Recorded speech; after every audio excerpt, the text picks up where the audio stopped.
officer. You knew I was an officer. This is an ego trip for you. You get on my traffic stop again, I will arrest you. What do you need to talk about? Follow me. No, I'm not following you. Are you law enforcement or anything? I'm Chief Deputy Perry County. Chief Deputy Perry County? This officer was not only fired, but also required to seek mental help because of his overly narcissistic behavior toward other officers. You knew I was an officer. You knew I was an officer. This is an ego trip for you. It all started on August 20th, 2022, when an officer pulled over a vehicle for speeding and a covered license plate, not realizing the chaotic situation she was about to get involved in. How are we doing? Really good. You have your license and insurance, please? Amherst on North Aurora. What am I being pulled over? Well, a couple of things. Number one, you're speeding. Number two, you have a license plate cover. Okay, it's going to stay there. I'm sorry? I can't understand you. What? It's going to stay there. So you What's going to stay there? That. The license plate cover. Okay.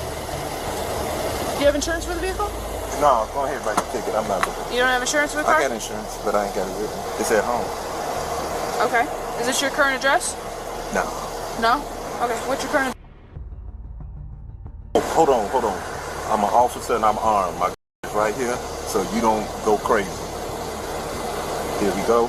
Because it's right here. I just remember. Okay. The man seemed unpredictable and acted aggressively, almost like he wanted to take charge of the stop and tell the officer how to do her job since he was also an officer. But even after that, no one would have expected him to yell at the officer from his car and do what he did next. What do you need? Well, I'm trying to do something.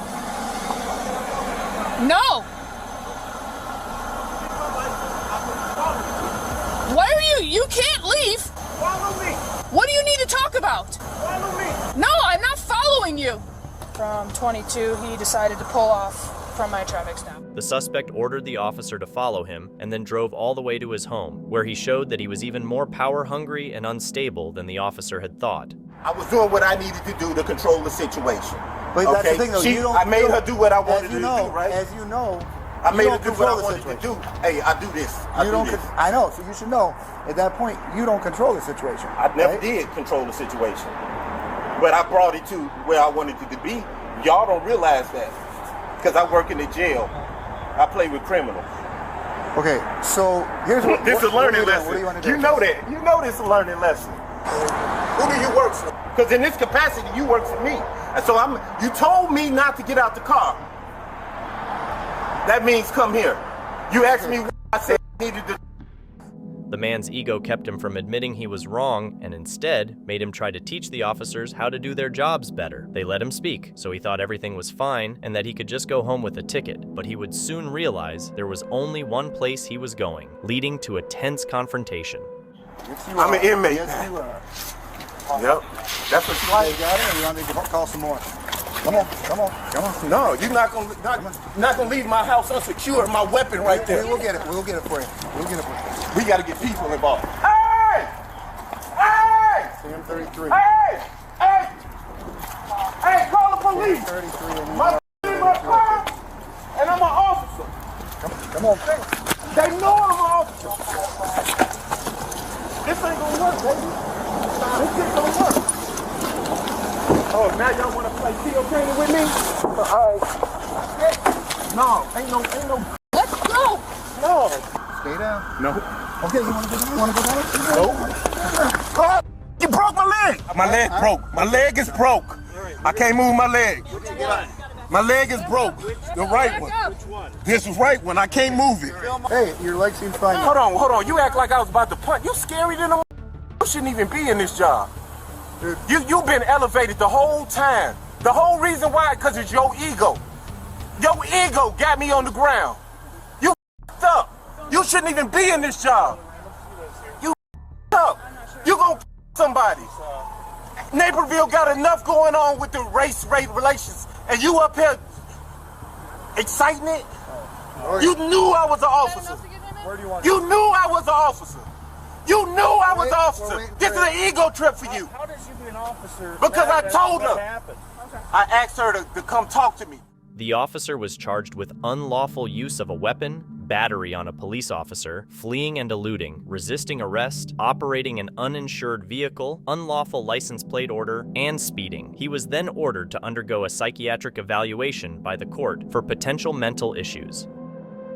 On October 11th, Perry County Chief Deputy Edwin Johnson was pulled over during a traffic stop on suspicion of driving while drunk, DWI, while off duty. Hello. I'm Patrolman Roach, Multi Police Department. The reason I stopped you, man, you're back and forth all over the road. Oh, we're Wisconsin. I got you. How much you had drink tonight? What, 3? We bought a bucket. One bucket. I was just wondering because you got the beer open there. No, that's old. Okay. I've been spitting in it. Okay. All right, so you said you only had like 3? Yeah. All right. Just hang out right there for me. Some people will do anything to hide what they've done, and the way Johnson tried so hard to talk his way out of it will shock you. You law enforcement or anything?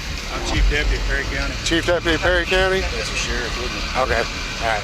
After realizing he had stopped another officer, let's see if the deputy's way of handling the situation changes. How much you had drink again? I had about 3, maybe 4. We bought a bucket. I got you. All right. Are you willing to do any tests for me? I guess I can. Are you willing to? The expression on Johnson's face says everything. You know, man, if you're chief deputy, you know you're not supposed to be drinking and driving. I understand. Okay. I understand. You know, I can't just not do my job because of who you are. Right. Okay? I understand. That's why I didn't say nothing from the start. I know. Well, I saw the card in your hand. That's why I was asking. Okay. Yeah. You know, I'm willing to try to work with you any way I can, but again, I still got a job that I got to do. Okay. And you know that. Yeah. Are you willing to do some tests? Well, I don't know. This is what people want to see. Accountability for all, not just regular citizens. Place your feet together, arms directly to your side. All right. You see the tip of my finger? Yeah. All right. With your eyes and your eyes only, without moving your head, I want you to follow the tip of my finger. You understand? Yeah. You got me nervous. Well, you the police. You shouldn't be that nervous, right? Oh, I understand, but I get nervous when they get behind me. No surprise, Johnson was feeling nervous. As a cop, this was probably the first time he was the one being pulled over. The tension was high, but the real challenge was just starting. But then he went from might have been 3, maybe 4. There's open containers inside the vehicle. He's already saying he already made the comment. Dispatch 10-4. It was kind of a toss-up on whether or not he was even going to take the test because he was like, I don't think I'm drunk, but he's like, I haven't done DWI in 20 years and all that. Talks about being nervous. I've explained that to him, and then even he started moving his head while doing this HGN. I was like, don't do that. He's like, I'm just nervous. I'm like, you're the police. You shouldn't be nervous. The power move is bold, but will it work? 1, 2, 3, 4, 5, 6, 7, 8,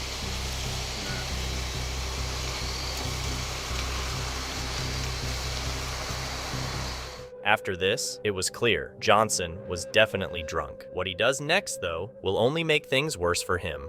You don't want to do that? I don't want to do a PBT. I know it's not admissible in court. Okay. Well, here's the thing, okay? I've done all these tests. I do believe that there is enough to arrest you for DWI on the test, okay? Give me 1 second, though. Let me talk to my sergeant. The fact that he's refusing to take a PBT says a lot about his sobriety. I think we both know that that's not a pass or fail test, okay? What do you mean it's not a pass or fail? It's not a pass or fail test. SFSTs, you look for clues. It's not a pass or fail Yeah, test. how many clues did he fail on? You have to, it's Okay. a pass or fail. It's not pass or fail. So many clues is a fail. There is so many clues. So many clues gives you a percentage to what you're looking for, but again, it's not a pass or fail. I don't have any interest in arguing. And I'm not trying to argue with you. He made a comment. If you feel and- like I need to get a ride or whatever, that's fine with me. Somebody to drive, whatever, I'm okay with that. Being under the same scrutiny he usually enforces must have been a strange experience for him. I'm trying to give you the professional courtesy, okay? Typically, on a DWI, I would not call my sergeant over here I understand, and discuss all this with him. I'm not okay? trying to be rude at all. No, I understand. I'm trying to explain to you, I'm trying to do my best to give you all the professional courtesy and everything. Right, Because I again, understand. if this was anyone else, Yeah. I wouldn't. If he was over here, it's because he just came over here on his own. I've asked him to come over here. Okay. When it comes to drinking and driving, there should be no professional courtesy, no exceptions. I mean, I'm not. I mean, I don't know if y'all ever been in this situation, Oh, but we yeah, have a few times, but, and it's not fun. I mean, I'm not. It's a pretty shitty situation, man. Yeah. You see what I'm saying? Yeah, I understand. But, I mean, I wouldn't be behind the wheel if I was drunk. I'm not. Here's the deal. He got 66 clues on your eyes, 3 clues on your walk and turn. 2 is what you're looking for. And then 1 leg stand. I mean, you didn't do it but 5 seconds, but Right, but automatically I got. can't do 1 leg stand even when I'm Right. instructing it. I'm just... In the end, Johnson was arrested on a DUI charge, and this is exactly what the public wants to see. Police in Rocky River, Ohio, saw a pickup truck swerving between lanes. They stopped the driver, who said his name was Matthew Prince, a Cleveland cop. As soon as the officer got close to the vehicle, she could tell something was off with Matthew. Hi, sir. What's going on here? I'm sitting home. Yeah? Were you just parked up at the Vitality Bowl, too? Yeah, I'm a cop of Cleveland. Yeah. I'm not doing nothing. Have you had anything to drink tonight? Yeah. Yeah? I'm not doing nothing. Okay, because I did see you driving, so... I know I parked. I understand. Do you have your ID on you? Yeah. Where are you from? Cleveland. Cleveland? Yeah. Do you live in Cleveland? Oh, yeah. Okay. What are you doing out here?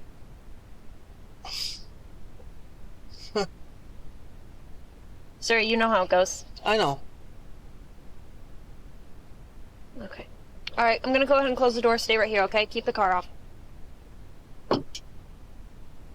The officer quickly realized Matthew was very drunk, so she called for backup. However, no one could have guessed just how drunk he actually was. Get ready to be shocked. The fact that he was a cop made the situation even more complicated. When other officers arrived to talk to Matthew, he had an unexpected question for them. You know, trying to get Uber. Sir, it doesn't matter. I'm going to need you to step out. Really? Yes. Wow. That's fine. Do you have any weapons on you, sir? No. No? Do you realize I'm trying to use... That's my park. Sir, do you realize I saw you drive from Vitality Bowl to here? I came here because I need to get Uber. You're a Cleveland cop. You know the law. I know. That's why So I need you to step out of the vehicle. All right. I'm going to need to do some SFSTs. Wow. I'm not doing nothing. You're not doing any tests? No. Okay, so you realize that if you don't do any tests, I'm going to place you under arrest, correct? That's fine. Okay. So go ahead. Wow. Do you see I Uber? It doesn't matter. Turn around, place your hands behind your back. Really? Turn around. Wow.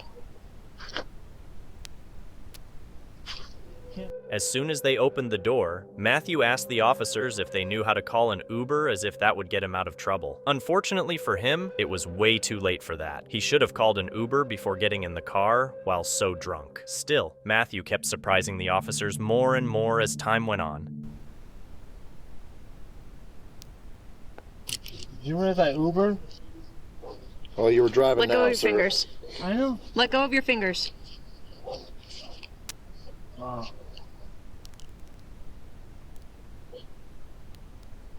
Can you do a quick pat down on him? Yep. Double lock.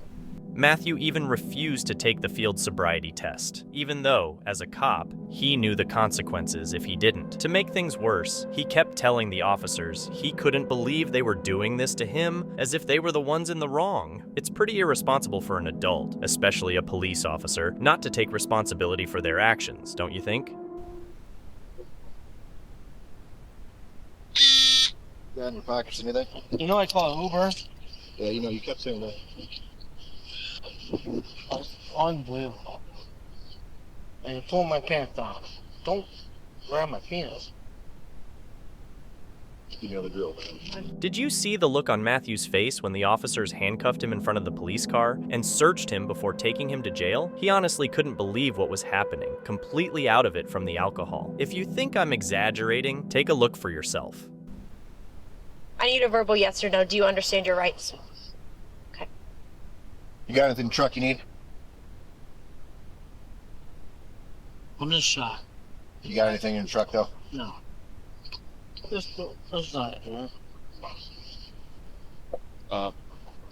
So we can ask him, but I'm gonna guess he's gonna refuse the breathalyzer, so we can read him the 2255 year. If you thought the story ended with his arrest, you'd be mistaken. The real drama started once they put him in the back seat of the police car, where he went on with some pretty long monologues. Holy. It's fine. It is what it is, man. Wow, I'm really drinking. So how should I fight? How should I fight this?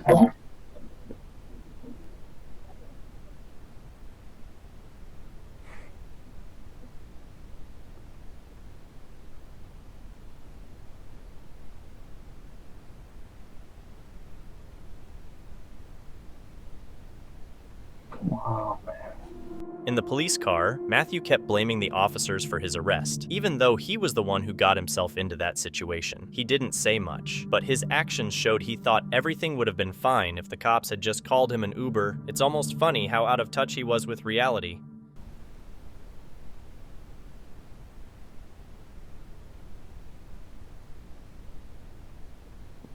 Sure, they got Uber. Sure, they got Uber. You know what's even worse? This wasn't the first time Matthew was charged with driving under the influence. Back in 2015, he was charged with DUI, but it was later reduced to physical control, being in control of a vehicle while drunk, but not actually driving it. It seems like some people never learn from their mistakes, don't you think? I got charged on it. Come on, man. So I can't use Uber no more?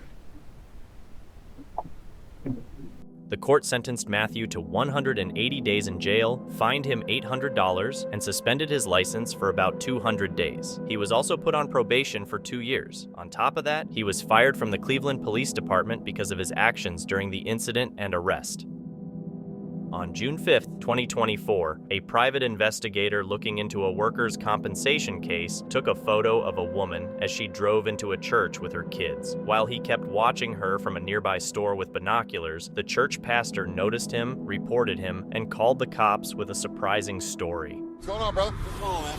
Hey, we're getting phone calls that you're with binoculars watching kids. Yeah. Why? I'm working. Working what? I'm not watching kids. Okay, what are you doing then? I'm an investigator. All right, did you call the sheriff's office to say that? No. You're supposed to do that. You got some ID on you, brother? And you're in the middle of the parking lot, not even in a parking space. Okay, you're in the middle of the roadway. Do you have ID on you or not? Have I committed a crime? Anytime that you are a private investigator, do you have a Florida ID on you? That's my investigator license, sir. So typically, you're supposed to notify the sheriff's office if you're going to be doing any private investigations whatsoever. But you're also blocking the flow of traffic, right? Private investigators are encouraged to inform the police when conducting surveillance, although it's not a legal requirement. Since the private investigator had already identified himself, you'd expect the officer to understand and let him go, but you'll be surprised by what happened during his conversation with the pastor who reported him. It doesn't give him a right to film kids. Oh, I know, 100%. He's supposed to also call the sheriff's office and say that, hey, we're doing this, that, and the other. So I want him trespassed. I don't want him near it. And if you well, if he's not on the property, I can't trespass him. But he was on the property. He was on the property when? Yeah, he was right there when I pulled up and filming a kid. Okay. So you can hear it. I mean, I saw you filming a kid with your window thing up. You're videoing it from our parking lot. It's against the law. Lock him up. Thank y'all. I know you're a private investigator. I see your credentials. But there's two parts of this for me. All right? My grandson's over there. So you see where I'm concerned. No, I don't. At this point, I don't. That's the you're making, sir. At this point, I don't. Okay. But as a concerned grandfather, I have a concern. Absolutely, but I presented you with an ID. Mm-hmm. I've identified who I am. Okay. I'm not hiding from anything. Correct. The credentials I presented you present a certain situation would lead you to believe, okay, this guy's working a case. Okay, all right, that's all I had to know. That's all you had to say. That's common sense, I would think. Even with an investigator's ID, the officers took the pastor's word and added their own opinions to the case. They were eager to believe the story and seemed desperate to get him out of there, but no one expected them to act like this. Hey, Jones. Yeah? Find out if we're listed what's a trespass, please. Yeah. He is solicited trespass. That's against the law. Solicited trespass. I'll hold you legally accountable. It's okay. What's your name and badge number, sir? Officer Dan Jones, 1198. Thank you. I appreciate this, sir. All right. Yeah, find out if they want him trespassed. Yeah. Okay. Go in there and solicit trespass. Can I ask you a question? Yeah. Can I ask you what you asked them, told them? I just told them, just got out here illegally parked in your parking spot, and yeah, I want him trespass. And they're like, yeah. And that's all you said? That's it. Is the body camera running? It is. Okay, thank you. And when I told him, he's like, got trespass from over there. He's sitting there watching. Okay. The officer made a shocking report to the manager and lied about it, and what was even more disturbing was that the other officers knew their partner was lying, but didn't do anything. They wanted the investigator removed and were willing to bend the rules to make it happen. But since the officers weren't following the law, the private investigator decided to take matters into his own hands.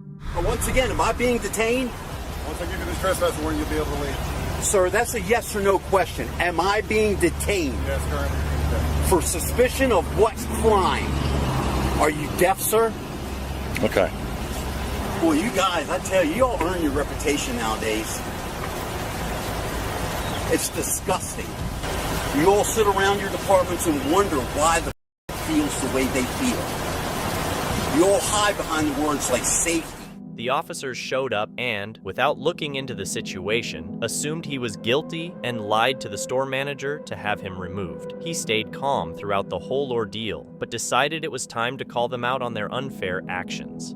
You're acting irrational. Yeah, I'm acting irrational because I exercise my rights. No, I'm trying to investigate it, and you're completely losing your... Sir, I presented a legal state ID that identifies me as a state licensed investigator. Okay, so like, if I'm doing my job and somebody asks me something, I'm doing this because X, Y, Z. You're not detained. You're getting trespass warnings from here, and you're getting trespass warnings from I am detained. I'm not free to go. He's had 30 minutes to write a trespass warning, and I'm still here.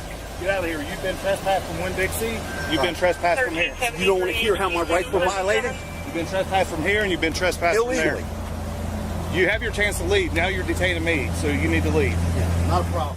The officers treated him like a criminal, so he filed a complaint with the police department's internal affairs, hoping they would be held accountable for their unprofessional behavior. He tried his best to educate the officers on the scene, but he was outnumbered and basically forced to leave. On May 1st, 2019, Lucas County Deputy Alan Gaston went into a local IRS office on personal business while on duty and in full uniform, but a security officer told him to leave because of his firearm. As he was leaving, the guard unexpectedly drew his weapon and tried to stop him, which led to a 911 call directing other officers to the scene.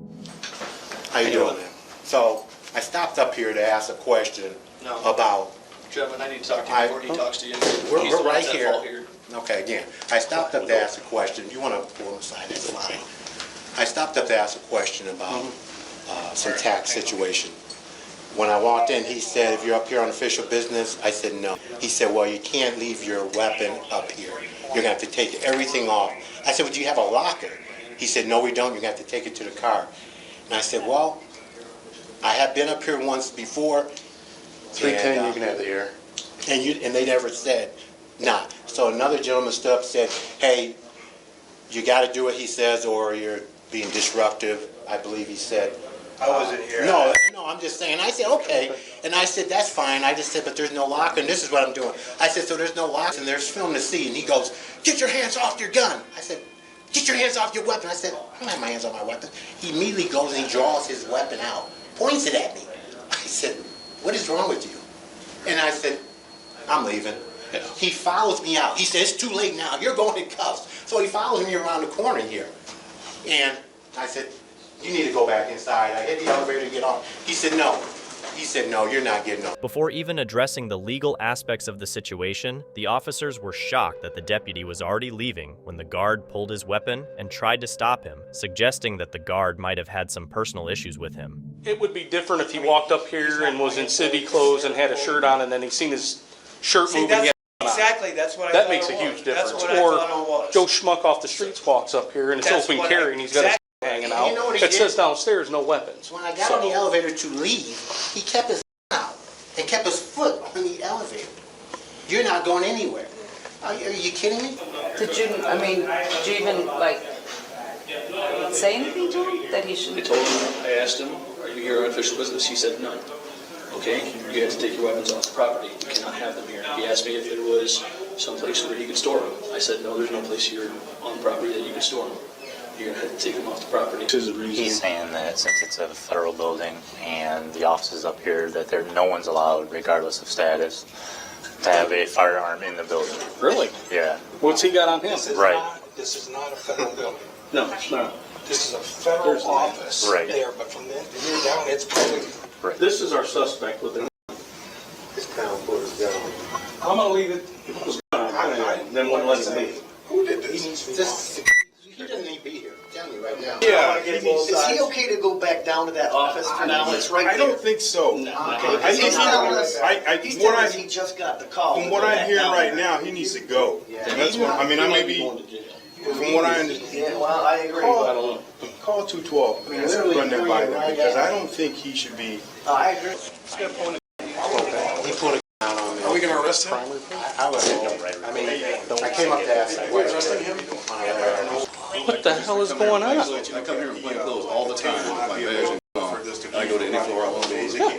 Well, he's trying to say this is a federal building. I'm like, no, that may be a federal office. This is not a federal building. As a matter of fact, it's 4 Seagate. The city owns the damn thing, as far as I know. By this point, the officer with the weapon in his face wasn't the only one upset. The other officers began to wonder what they would do if a contract worker at a state facility pointed a weapon at them. Things got even more tense when the guard insisted on going back to work.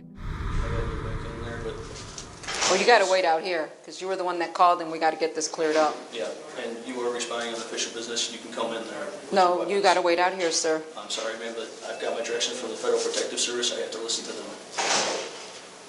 Where is your office? It's right here, right? Yes, sir. As far as I'm concerned, I have to get back to my duties. No. We got to call your boss. Listen, do not make this worse, man, okay? Please. I've been directed by the Federal Protective Service. I have to get back to my job. I'm going to call you called 911 and now you want to I did not call 911. Who did? That gentleman. I'm going to call your boss right now, and then we're going to call Brandon. How far is that room away? It's right there, right? Yes, nobody's going to go in there without... Surprisingly, the guard wasn't arrested after the incident, but was later fired from his job as a security officer after pleading not guilty to aggravated menacing charges. The deputy also sued him for severe emotional and psychological distress. When a sergeant told the pedestrians they could stay put, they didn't know that Officer Myers, a lower-ranking officer, would soon show up to question her decision. But as Officer Myers tried to assert her authority, the pedestrians quickly stood their ground, knowing their rights and not backing down. Out of the street for me. Is that a lawful order? Yep. You're a pedestrian in a roadway. It's a lawful order? Pedestrian in a roadway. I need you to get out of the street. What would be the crime, though? Do so now or you will be arrested. Sergeant just told me I can be here. Why do you think I'm back? Yeah. We just had a conversation with the sergeant. He said we can stand here. Okay, I'm going to double check. Yeah. You're in my personal bubble, though. Okay, and it makes me uncomfortable. I have weapons on me that are within hands reach. Is there a crime scene? I'm not interfering with anything. No, but you are in my area. I need you to back away. You're within hands. Order? It is, but you're within hands reach of my weapons, and I need you to back up. Lady right here, Myers wants to arrest me. Nice try, lady. Remember when you said you're gonna arrest me for being in the street, but that guy was cool, huh? I think you got pretty girl syndrome, Myers. In a poor attempt to justify her actions, Officer Myers later claimed the pedestrians were invading her personal space, a term that, honestly, carries almost no legal value. So, feeling embarrassed, Officer Myers had no choice but to walk away in shame. On June 5th, 2015, an officer stopped a former cop who had become a private investigator after a woman reported that he was stalking her. What's going on with you following? Are you an investigator of some sort? Can I ask why you pulled me over, sir? I pulled you over because the young ladies came over there and said you've been following her since she left the airport yesterday. So I want to know who you are. Have I committed a crime? No, but I'm conducting an investigation. Have you been following that young lady? Am I free to go? No, you are not. Not until I find out who you are. I'm conducting an investigation. The usual rule is innocent until proven guilty, but the officer had already treated Mike, the private investigator, as guilty of the allegations, even though he hadn't seen him do anything wrong. Mike was following the woman for a cheating investigation, which was allowed by his license, making the officer's actions a big mistake that would upset Mike. Not suspected of committing a crime. The probable cause is that you've been following this young lady and she... Do you know that, sir? Did you see that? Did you see that? You do have to identify yourself, sir. Sir, if you suspect me of committing a crime or about to commit a crime, I have to identify myself. You have no probable cause to pull me for a traffic violation. I asked you why you pulled me. Because the young lady said that you've been following her since yesterday. So you believe everything everyone says to you? I'm conducting an investigation. Okay. Will you conduct right away, sir? At this point in time, I elect to not say anything. I elect to speak to my, say anything without having my attorney present. That would be Eric Friday. Call. You don't answer questions. You just stalk young lady. Just stand by them.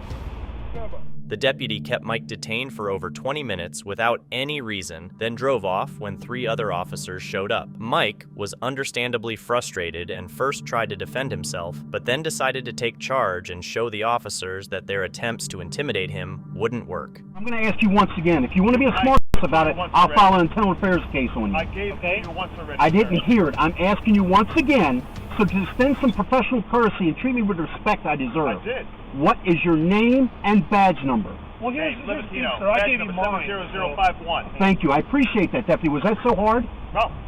Your name and badge number, sir. Time. As a law enforcement officer, I realize how LEOs twist people's words. No, we're not. Let me finish speaking, okay?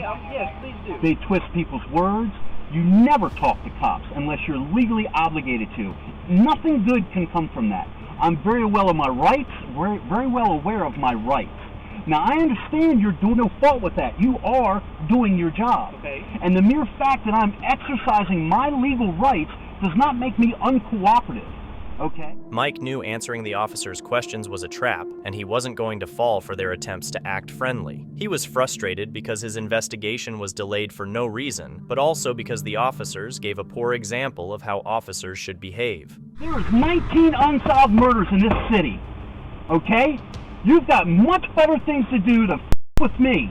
The fact that I'm exercising my rights does not mean I'm not cooperating, sir. Yes, it does. It does not. It absolutely does not. You know what I am enjoying? How you officers fail to realize that those badges and those don't give you the right to violate other people's rights. I quit a department because I ratted out the crook cops that worked with me. Okay? I'm sick of it. The corruption is everywhere. Every single cop in this nation is a liar. I got more integrity in my finger, buddy, than you've got in your whole body. Okay, sir, back to my original question Yes, when sir. I first got here. Yes, sir. Okay, are you following somebody? I don't answer questions, sir. Okay. Am I free to go? Yes, you're free to go. Thank you. Mike stood up for himself, drove off, and put the officers in their place, leaving them to walk away in shame. On December 5th, 2022, at Jimmy B's bar in the Beachcomber Hotel on St. Pete Beach, Florida, an employee went to get ice from the machine and found off-duty officer Henry Capouch urinating in it. When the employee told him to stop, Henry started swearing and pushed the employee away several times. Hey, you're gonna get tased! Hey, if I get you, you're gonna get tased! Hey, you're gonna get tased! Get the on the ground! Both of you! On the ground! Put your hands behind your back. Wait, hold on. Put your hands behind your back. My badge? Congratulations, I don't give a badge. I'm sorry, what's going on? Back up! Back up! Is this a joke? Guys, what's going on? Are you guys serious? You don't look like I'm joking. Guys, you guys have a real life on this? Back up! Okay, hey, back up. Yeah, we chased him down to this trade winds. We're getting him in custody. Guys, Stand we're by. not doing anything. Hey, back him up. I'm not gonna. Guys, what's going on? Hey, back up, but don't talk to me. No, we're good. After Henry pushed the security guard, the employee called the police. When the officers arrived, they found Henry and his girlfriend on the beach. As soon as they saw the cops, they ran away. It's ironic how Henry acted like he hadn't done anything wrong. Yet his first instinct was to run, don't you think? I don't give a about your badge, dog. Guys, we're not. Hey, dog. Hey, what's going on? We're Here, working my at your dad's hotel. here, dude. It's a little harder. Guys, what's going on? For real? Stand up. I am standing up, dude. Jesus Christ, dude. Guys, we're watching. Let's go. Yeah, it's for life. Okay. Hey, stop. Guys. Hold on. Wait, what's he being watched for? Disorderly conduct. I was walking on the beach. Walking on. Let me walk for a second, dude. That's not what he said. Okay.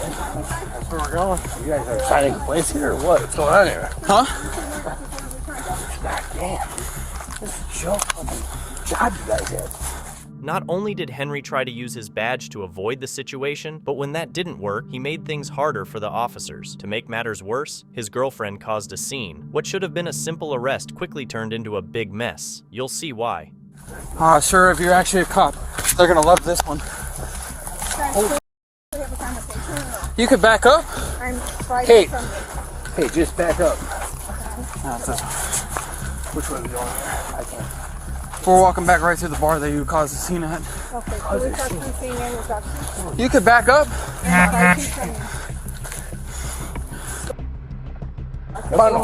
Hold on, my Christ.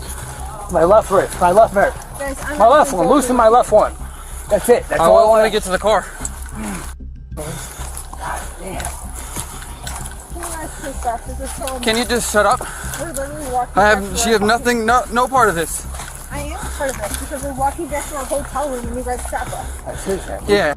As the officers were taking Henry to the police car, he came up with some pretty crazy excuses. But believe me, this was just the start. He even insulted the officers, which makes you wonder, if he treats his fellow officers like that, how does he treat regular people? Are you kidding me? You told me to stop. What are you talking about? Stop. Seriously, you're stop. We talked to the scene and we talked to Yo, do I have to keep repeating myself? No, you don't. No, you don't, man. Big man. I understand you guys, but I'm just Bro, just stop. Just shut up. I am shutting up, dude. We're gonna go Holy. You guys are idiots. Hey, Sarge, are you Sarge? I am. Hey, Sarge, I'm Chicago Police, just so you know, man. Oh, God. Hope you guys have fun tonight. For no reason. Jesus Christ. Hey, let my left wrist go at least. I can't even feel it. No, seriously, let my left wrist go. My left one, not my right one, man. God damn it. What are you... The officers tried to talk to Henry for a while, but he kept ignoring their commands and walked ahead like he was in charge, even though he was handcuffed. What Henry didn't realize was that the officers weren't going to put up with his entitled behavior for long, and he ended up making things worse for himself. I am gonna sit down. This is a joke. Sit down. You're gonna push me here? You're the toughest guy I know. Congratulations. Right here. Look at you. Yeah, your precinct would be real proud of you. It's the 4th precinct, Hunter. It's 140%. Yeah, I'm sure they'd be real proud of you. Sit down. Sit down. You stand up like that again, you're gonna tase. Think I'm playing.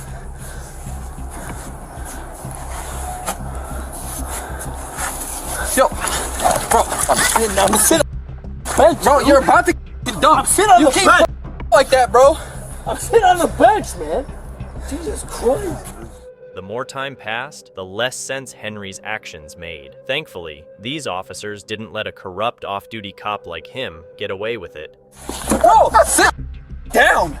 You keep pushing my face in the wall here. Yeah, if you keep standing up. Face in the wall here. Have I showed any resistance? Yes, you keep. Have I showed resistance? But listen to me. Listen to me. Henry. I've been here for a few minutes. You've been nothing but yelling. Relax. Henry. My body cameras are on. Right just relax. Henry. You guys are not making things better for yourself. Henry. One thing at a time. Young lady. I'm definitely not yelling. Kate, back away. I'm definitely not yelling. Just stay seated and I won't have to assist you back down every time. Even Henry's girlfriend realized he needed to calm down and listen to the officers if he wanted to avoid making things worse, though he had already gotten himself into a big mess. But Henry was too focused on his own thoughts and refused to listen. The officers, of course, were fed up with his nonsense and decided it was time to end it. God, I can tuck myself in. Don't. Please. Do you want me to loosen these? No, I don't. Don't loosen them. Don't loosen them. What am I telling you? Am I telling you to loosen them? I'm taking off your watch. I don't need you to watch. We can't take it to jail like that, so. Do I need you to take it off? Well, I'm going to anyways. You're gonna left my left hand? You just told me you didn't want it. I just said it. I wanted you to loosen your hand. You're losing this whole left hand? You don't want it, so. You guys gotta both not touch me. Am I getting taken to the squad car? You don't have a big squad. You sit sideways. Don't touch me. Just get in, man. Stop trying to argue. I'm not arguing. Is that idea, huh? I have. Henry was arrested and charged with simple battery and disorderly conduct. He paid the $650 bail and was released shortly after. The Chicago Police Department announced that Henry had been temporarily suspended from duty while they carried out an internal investigation. On December 20th, 2017, Cleveland police officer Robert Sweeney was arrested by an Ohio State Highway Patrol trooper on Interstate 71 in Ashland County for operating a vehicle under the influence, OVI, and a lane change violation. Unfortunately, Mr. Sweeney, we've had not one but two different calls on you, okay? Somebody followed you into the parking lot and saw you piss up at the fireworks store, then you hop back on, and you're going the wrong direction on how to get home. Where are you coming from? Is the camera on? Yep. So, are you carrying a firearm right now, or is it somewhere else? Somewhere else. Somewhere else, so you don't have one on your person? Nope. All right. Well, unfortunately, you know how this goes.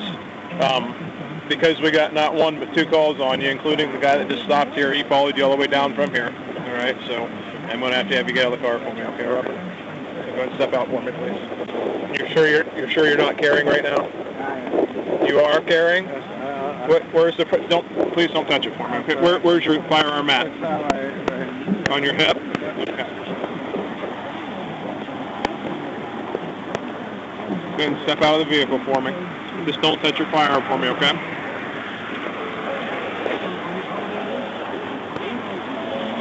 Just clear your hands on the car. I'm going to treat you. I'm going to remove your fire. Put your hands on the car for me. I'm going to remove your firearm.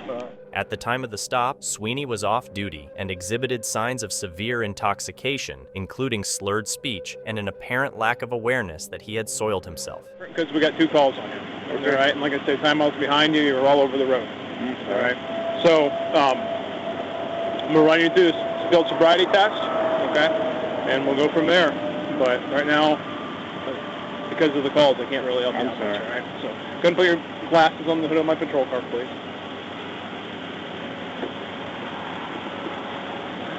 Stand right over here with my flashlight beam. I'm gonna do that. You're not gonna do them? No. Okay. Very good. Well, here's what's going to happen, all right? You smell like a brewery. You've pissed yourself. We've had two calls on you, and you can't keep between the line. As a matter of fact, you can barely talk, and your eyes are really glassy and bloodshot. Yeah, that's understandable. I mean, it happens. People make mistakes. Have you ever been charged with an OVI before? I have. You have? How recently? 4 or 5 years ago. Okay. Do you know what time it is right now? Yeah. What time is it? Probably about 11 or 12 o'clock. Okay. What time do you get off work? I got off work today 8. Well, he refused to undergo a field sobriety test and was subsequently arrested. Any of them? You don't want to do the one-leg stand, walk and turn, the pen test? You don't want to do any of that? Okay. Well, in your condition, I don't have much choice, all right? So I'm going to ask you to face away from me. I'm going to put you in handcuffs. Sure.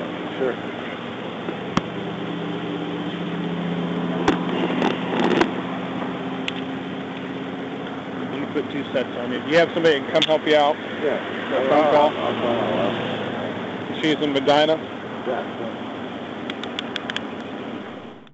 This incident marked Sweeney's second OVI offense. He had previously been charged with OVI in 2013 and was placed on probation for 1 year following that arrest. Additionally, in 2015, Sweeney was suspended for 15 days after testing positive for alcohol. Following the 2017 arrest, Sweeney was placed on restricted duty. After his conviction for OVI and having a weapon while intoxicated and for violating a last chance agreement related to prior disciplinary issues, the Cleveland Division of Police terminated his employment on November 1st, 2018.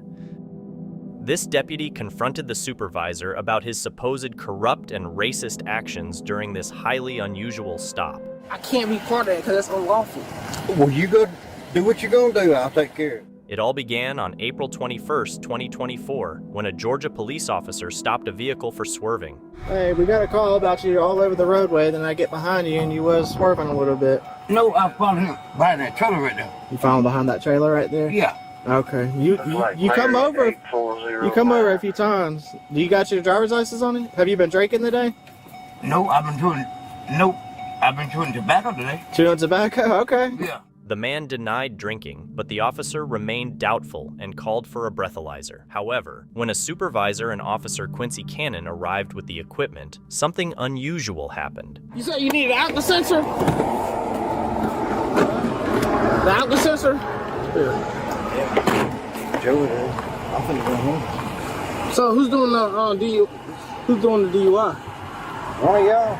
Me get out. Okay. Well, who stopped the car? He did. Joey did? Yeah. Oh. Cause y'all asked for an alcohol sensor. I'm like, I thought y'all already did everything, or testing and stuff. Hey. Huh. Hey. I'm not even. Unless y'all want to work it, I'm not arresting nobody. Because I'm not doing anything because they still got me on nights. So unless y'all want to work a DUI, if not, I'm gonna have somebody come pick them up. Who stopped the car? I did. I got called for it. Your body camera's upside down. Yeah, some of this. But I just got called. Y'all asked for alcohol sensor. I have an alcohol sensor. Whoever needs it can. Yeah, just let me see it real quick. I'm gonna have them blow into it. It seemed that Officer Quincy was trained in DUI procedures, and he suggested that the man might not be drunk enough to drive, causing the frustrated officer to hand over the stop and clock out. This was odd and somewhat passive-aggressive, but things were about to get worse for Officer Quincy. Hey, sir. My name is Officer Ken. I work for Rent's Police Department. What happened today? I don't know. I got pulled over. You got pulled over? Okay. By him? I don't know. Okay. By him or who? Okay. Okay. All right. How much you had to drink today? I had one beer today. Okay. And that's it. Okay. Now I know my blood pressure is up. Okay. Well, what we want to do is we just want to check it. Hold on. All right, it's your choice. Do you want to blow on this? I gotta see. Right now, I mean, you're looking functional to me. It's nothing like that. I don't see nothing. I didn't even stop you. Like this is completely. I didn't stop. I didn't stop you.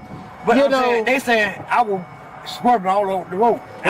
Look, bottom line is we just want you to blow in this. That way we can see if you are able to drive. The thing, Brown, is I'm not gonna do that. Okay, and that's his choice. I wouldn't swerve it. Well, I don't know who called y'all. I followed him to the shop. Take the truck to the shop. Hey, Sergeant Brown, that's his choice. I gotta prove that he's less safe. I can't. It's against. I violate his Fifth Amendment right. No, he was proved less safe when he was crossing that line down there. Crossing what line? I did not. Based on his driving, we got a call that he was all over the road. Someone said. At one time he was getting in the other line. We got behind him back there, and he was going over, steadily hitting that yellow line, crossing. Okay, and we don't bother you unless you hit it about 3 or 4 times. Across. So that's why he got pulled. Both of them back. Well, I said, I ain't telling you got to do that. I'm just asking you. I would rather do that because I appreciate y'all for what y'all doing for me. Because I don't want him getting hurt. Yes, sir. Okay? Yes, sir. All right, I appreciate it. I'm gonna leave the truck right here and we're gonna go on down there and unload it. Okay. I appreciate y'all. Thank y'all. Have a good day, sir. Yes, sir. It seemed Deputy Quincy defended the man's rights and was dismissed by the sergeant, but that wasn't the only consequence he faced from this unusual incident. He was fired from the police department soon after. The reasons for his termination weren't clear, but he later filed a lawsuit against the Richmond County Sheriff's Office for racial discrimination. Get ready for the next case, where another unaware cop is about to get a much-needed wake-up call. Come back over here for me, all right? What's that? Can you go stand back over where you work for me, sir? There's something wrong with being here? Yes, sir, there is. I don't want you to be in direct line with that vehicle. I'd like for you to go back to where you were standing. You can continue filming all you'd like, but I don't want you right here. Am I interfering? Well, technically, now you're starting to pose into somebody else's private property with your videoing. Yes, sir. Okay, did they give you permission to film inside their truck? I don't need permission. I'm public. In public? In somebody's vehicle? I don't need permission. I'm public. No, not to film us. You're correct. But to film inside somebody's vehicle, that's an extension of their house, and that is a private place. So you do need somebody's permission to film inside their vehicle. But is that a crime? If they decide it is, yes. Who's they? The two we got in the back of our cars. If they don't want you filming or you didn't get permission from them, you can't be filming inside their cars. Well, you guys got the door open. Look, all I'm asking you to do is go stand back over where you were. Even if I was back there, I can still see inside the car. Okay, so go stand back over there. It's simple as that. Right now that I'm having to come over here and ask you to move again, now you're interfering with our investigation because instead of me being able to focus over here, I got to focus on you. So if you could just go stand over there, I can call the supervisor. Meet Deputy Chelly, a law enforcement officer from the new Braunfels Police Department, who seemed unusually focused on detaining people just for filming in public. In one instance, a journalist became the target when the deputy approached aggressively, demanding to know what they were doing. The sergeant's here. He said he'd be over here talking to you in just a little bit, okay? What's that? Our sergeant? He said he's going to be over here talking to you in just a little bit. He's here. He's actually... All right, you got a business card or anything? A business card? Yeah. Not on me. I can get you one out of my car in a little bit. All right, cool. You need my name, badge number? What do you need? Yeah, that's what I was gonna. That's what I was gonna need, but I can't hear over the highway noise. Okay, so you need all of our badge numbers, or just yours? And I guess if the supervisor needs to speak with me, I'll talk to him. Oh, he doesn't need to speak to you. I thought you wanted to speak to him. Yeah, I'll talk to him. I mean, if you don't need to speak to him, then I'll tell him not to waste his time. No, he's already here, so I'm not gonna waste his time. He already over here, so I'll talk to him briefly. Okay. And like I said, he'll be more than happy to give you anybody's name or badge number that's here. Okay. And if you need business cards or anything like that, you give us a little bit, we'll be able to get some business cards too if you'd like. No, just yours, that's it. Okay. Yeah. I can get you one. Okay. All right, hang tight for me. Despite the journalist's sincere efforts to explain their intentions, Deputy Chelly refused to back down, insisting on seeing identification, even though he knew the journalist had the legal right to refuse. This clear disregard for the journalist's rights only made the situation more tense, raising doubts about Chelly's understanding of the law and his respect for the First Amendment. License? What's that? Do you have your driver's license or name, date of birth? For what? Because now you're a witness to this crime that we're doing. What crime is that? The crime that we got these people in the back of these cars for. I don't know what crime they committed. You don't have to know. Oh, well, okay, well, how do I know what they did, though? I don't know what they did. Okay, they broke the law. They're in possession of narcotics. That's why they're in the back of our cars. Okay, now you're telling me that. Okay. Yeah. So, do you have your name and date of birth? No. Or a driver's license? No. So you're going to refuse to be listed as a witness since you sat here and videotaped the entire scene? If you need a copy of the video, I can give you a copy of the video. Well, yeah, but we're also going to need to identify you in our report that you were here videoing, so when we come to get a copy of that video, we can get that. All right, let me talk to your supervisor. He said that he won't want to give us his name and date of birth until he talks to our supervisor. So. And you're probably going to end up going to jail because right now you're witnessing a crime. Well, I asked to talk to a supervisor. He's here, so why can't I speak with him? Because you're refusing to give your information, you'll be going to jail for failure to identify as you're a witness to a crime. So I need to give you my ID to speak to your supervisor? Is that what you're telling me? No. Okay, I didn't speak to your supervisor. Why do you need to speak to the supervisor? Because I requested to speak to him. What warrants that? Because I requested to speak to him and he's here. Okay. So what's your point? He's here, I need to speak with him. You've got no part of the scene, right? But you want to speak to our supervisor. You can speak to him. Okay. Yeah, but you'll be in handcuffs and it'll be at the jail. Angered by the journalist's refusal to comply with his illegal demand, Deputy Chelly resorted to threats of arrest in an attempt to intimidate and force the journalist into submission. He also stubbornly denied the journalist's request to speak with a supervisor, blocking any chance for a higher authority to step in and possibly calm the situation. Okay, what does that have to do with anything? Do you have permission to be here? Did the owner trespass me? Well, this guy... He doesn't want you here. This guy actually did come over and tell us he wanted you to leave. That guy right there? Yeah. So... What's his name? What's your point? What's the guy's name that don't want me here? So do you want to identify yourself so we can list you as a witness to this crime, or...? I'm just asking a simple question. The guy that you just talked to, he doesn't want me here. Yes. So is he trespassing? Would you like for me to go ask him to tell you to leave himself?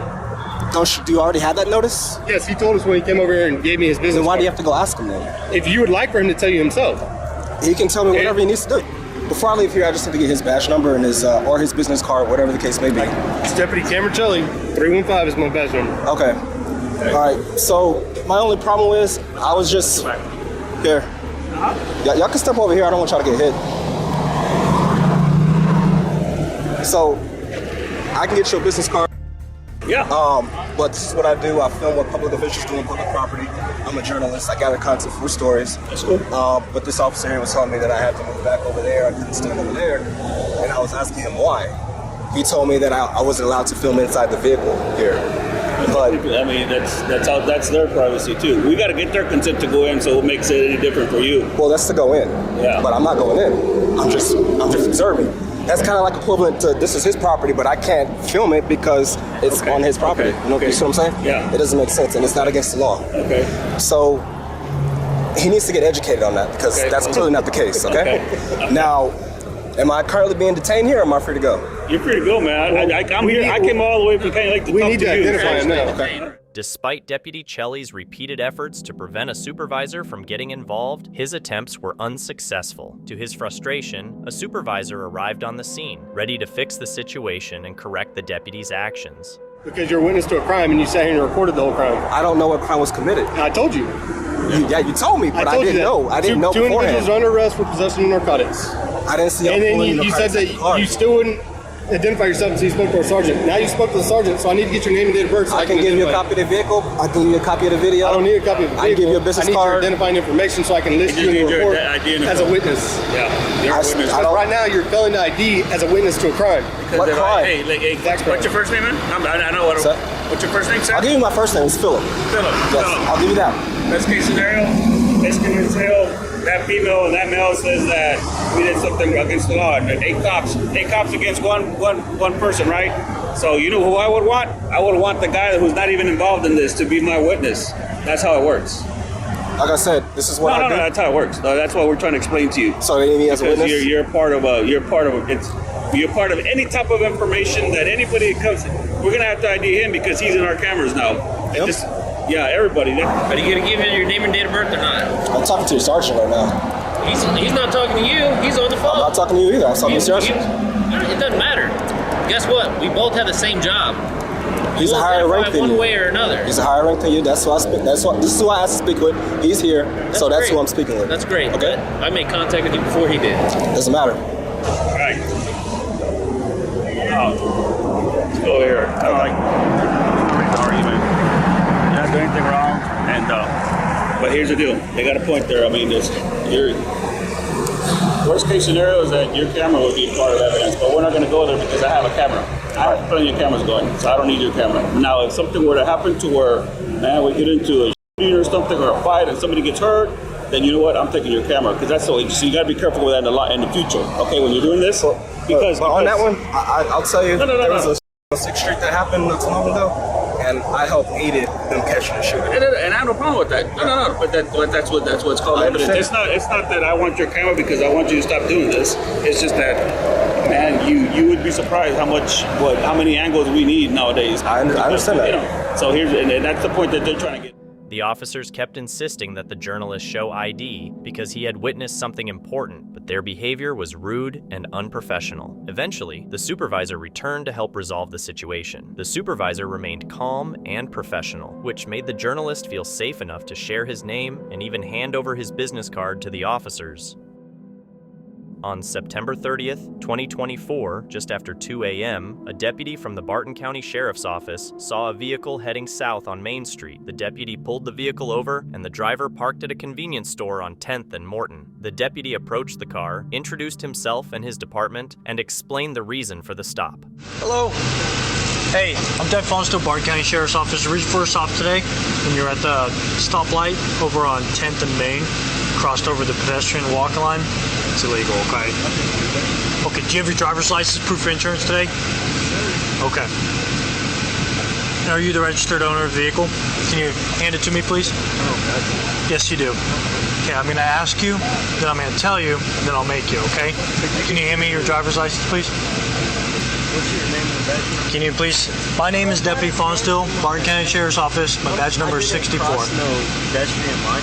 Yes, you did. No, I didn't. Can I please see your identification? See the camera on the thing. Step out of the vehicle. Step out of the vehicle now. What's your name and badge number? Step out of the vehicle now. Get out. 1039.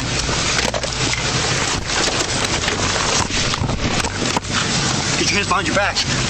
Put your hands behind your back.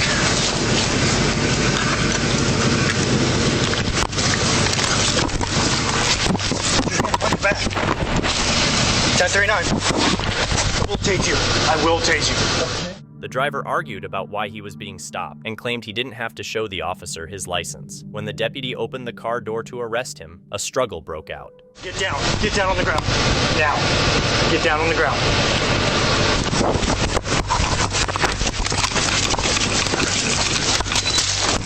Get down! Taser deployed. Do not move. Do not move. Get down on the ground. Turn around. Turn around. Put your hands out. Stay in that position. Yes, sir. Do not move. Stay right there. Keep your hands behind you. I got you. The deputy called for backup, and officers from the Great Bend Police Department arrived to help secure the suspect. The Great Bend Fire Department EMS was called in to check on the suspect. Everything on you? Yes, sir. You can pat him down. Can I get up? Nope. Stay right there for him. I want to make sure you don't have anything on you, then we'll get you up. Straight away. This is.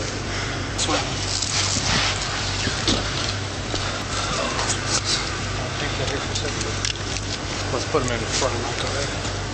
So why am I getting arrested? All right, we have EMS. It's going to show up and check you out, okay? Yes, sir.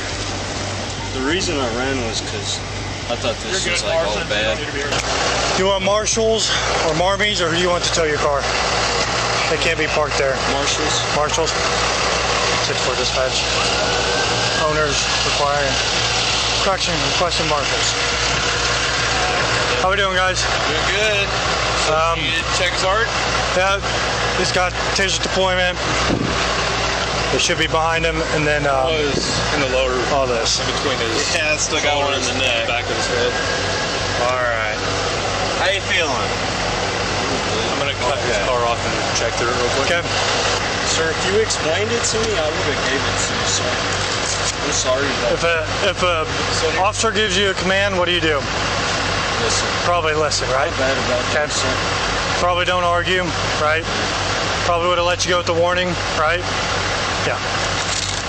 He was later taken to the University of Kansas Health Systems for medical treatment and then released. Afterward, he was brought to the Barton County Jail and booked on charges of battery on a law enforcement officer, interference with an officer, and traffic violations.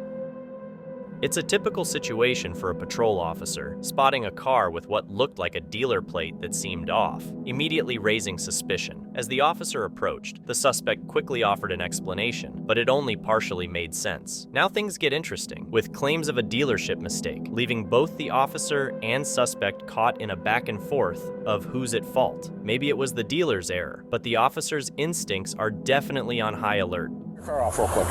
Hand me the keys. Yeah, hand me the keys. This is in lieu of you going into handcuffs. You got 2 warrants for Parma and Chagrin Valley. Yeah, they said they wouldn't come get me. I had a. Okay. Well, that's fine. They don't come get you. You can be on your way. Okay. But I figured instead of standing in the rain in handcuffs, I'll just take your keys so you can't go anywhere. You know what I mean? So give me a few minutes. All right. Hey, how you doing? This is Investigator Pickens from Lakewood PD. Speaking to a gentleman who apparently you guys sold a car to. I'm trying to figure out why he has a dealer tag instead of a temp tag as a plate. Tag number is, he's got the keys. Yeah, it's a silver Chrysler Sebring. Or purple, rather. Okay, there's a police report, Cleveland. Okay, hang tight. All right, I'll call you back. Don't do anything funny and step out of the car. Now, step out of the car. What's wrong? Step out of the car. Let's go. Or we're going to have problems, and I don't think you want to mess with me.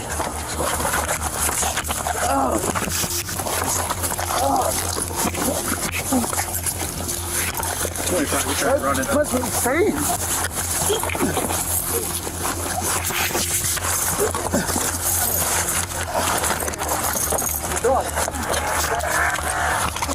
Don't take me. Don't take me. Get out of here! Get out! Now! Now you're under arrest for assault a police officer! I didn't do nothing. The other hand behind your back.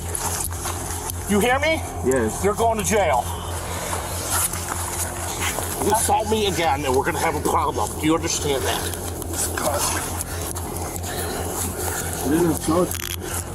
You knocked my glasses right off my face when you punched me. I apologize. I didn't. Oh my God! I didn't mean to punch you.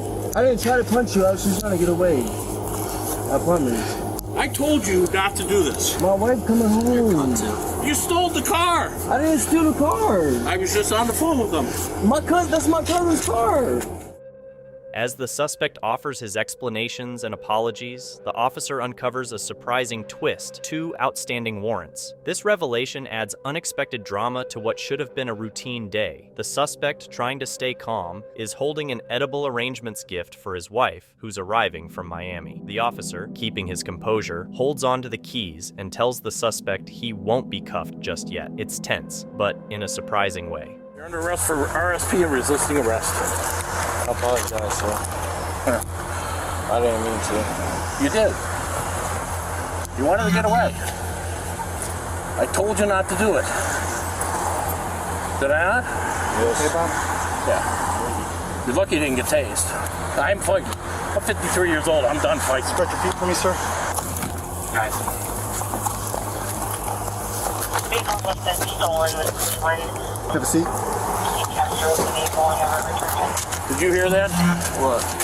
It is stolen, and you were the person that took it. I didn't just take it. They gave us your name. I did not take it. My cousin probably did that. Okay. Well, then he did it with your ID. He probably did because I didn't know where the car came from. Okay. All right. Am I going to get in trouble for that? Yeah, you're driving it, right? Okay. So if he did it, then you need to complain to him because they gave us your name, but... Okay. All right, we're done. I guess he's got a question for you if you're... Sure. I'll talk to him. Like I said, he was nice. Hey, by the way, I didn't strike you. Okay, then I think I just got caught. You just got caught? Yeah, I think I just got caught. Swear to God, I didn't strike you. I would never try to. You wouldn't try to hit me on purpose, would you? No, I had no reason to hit you. Okay. But you see I got cuts on my face, too. Yeah. So I'm not real happy about that. I know. I'm 53 years old, dude. I've been doing this job 30 years. Yeah. I'm not young anymore. Yeah. I mean, I tried to be nice. I know. You know, so... I got a question, though. I'm supposed to be going to trucking school in June. Is this a felony or a misdemeanor? Probably going to be a misdemeanor. Okay. Because I just graduated from Ohio State University. But I can't say what they're going to do with the RSP, but they might drop it to a misdemeanor, but I can't say that. That's a felony? As is, it's a felony. But I don't think they're taking F5s downtown. Thanks for not running. Okay. So, okay? Yeah. I know. You seem like a really nice guy, and I was getting ready to let you go, and now all of a sudden you turned into a real jack-up. As the suspect's story starts to fall apart, the officer calls in to verify the details about the car and finds that the dealership has some reports, but they don't back up the suspect's story. What began as a simple check turned into a struggle and a quick arrest. The 30-year veteran just shakes his head at yet another made-up excuse. The scene wraps up with a clear reminder of who's in charge, experience, and a bad day. Our next case shows how a person who thinks they're above the law can make things worse for themselves. On September 12th, 2024, 38-year-old Frederick Rick Phillips was stopped by an officer from the Reading Police Department, RPD, on Bekele Lane for speeding. Phillips refused to identify himself, which is required by law for a traffic violation. Reading Police Department, the reason I stopped you is you're going about 60 miles an hour on Bekele as you passed me. Can I see your license, registration, and insurance, please?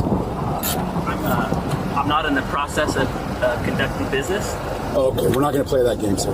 So if you don't want to identify yourself, I'm just going to place you under arrest and tow your vehicle. Okay? I'm traveling right now. Yeah, we're not going to do that. Okay? So I need to see your ID, and I need to see the registration and insurance on your vehicle, okay? And you're a grown adult, so you're going to make an adult decision right now. Okay? So that's up to you. What do you want to do? Okay, you're going to be placed under arrest. Step out of the vehicle. Out of the vehicle. Hey, bro. Don't. Trying. Don't. Hemophilia, bro. Don't. Ow, that fucking hurts. Don't. Let me get out. Don't. Get out right now. Undo your seatbelt. Undo your seatbelt and get out. I'm traveling, sir. Undo your seatbelt. I'm not and get conducting out business of the vehicle. Right now. You are under arrest. I'm not conducting Get business. out of your vehicle. Out of your vehicle. Undo your seatbelt. Do you understand me? Undo your seatbelt and get out. Thank you, man. Undo your seatbelt and get out of the vehicle. You can break my arm. I'm not going to break your arm. I don't want to. I want you to get out of the vehicle. Do you not want to get your seatbelt off first? Bro. Why don't you just get your seatbelt off and we'll do this? Breaking my arm, bro. No. God, dude, I'm not. You're under conducting arrest. business. You're under arrest. I'm not conducting business. You're under arrest. Okay? No, for what? Show me the magistrate. Yeah, that's where we're going to go. You don't want to identify yourself, so we're going to do that. Okay? You don't get to do this, sir. You don't either, bro. You don't get to go in my car and take me out and break my arm. So as soon as the other officer gets here, we're going to pull you out and put you in handcuffs, okay? For traveling, yeah. Yep. Phillips became aggressive and refused to obey the officer's commands. During the struggle, Phillips tried several times to put his vehicle in drive, and when the officer had enough, the situation turned physical. Get off me, dude! What the is your problem? Go! Get the off me! Stop! Get off me, dude! Stop! Get the off! Stop! No! Stop! God, dude, what the fuck? Resisting me! Stop resisting You are me! not doing this! You pull me over there, dude! Stop! What the Resisting me! No, dude! You're attacking me, dude! Stop! No! Stop!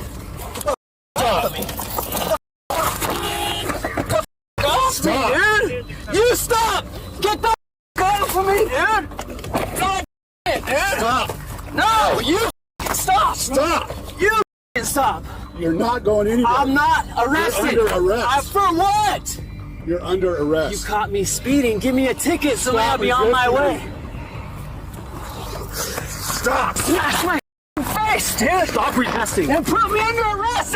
Show me the magistrate! You are under arrest.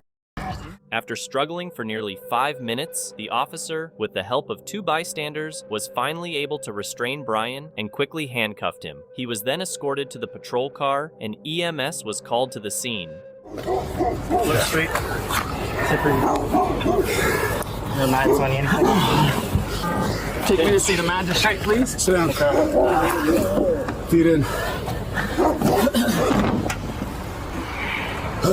So what do you need?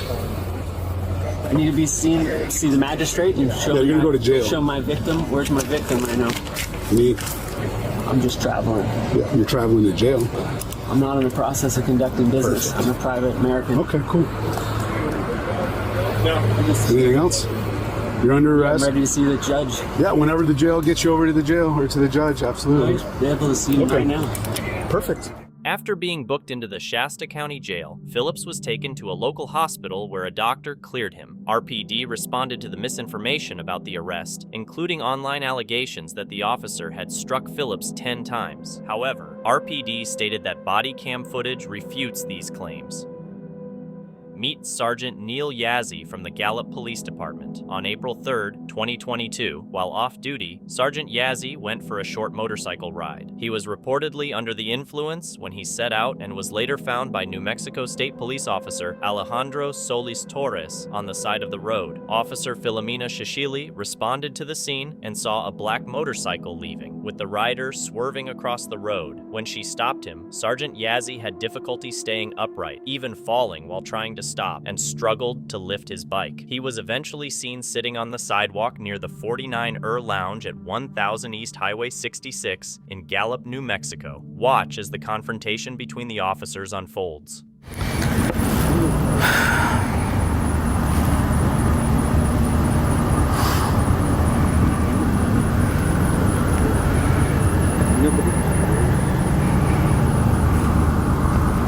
A lot of people that care about you, Neil. Oh, you don't care. Your mom cares. My mom don't care either. What about Natalie? Natalie don't care.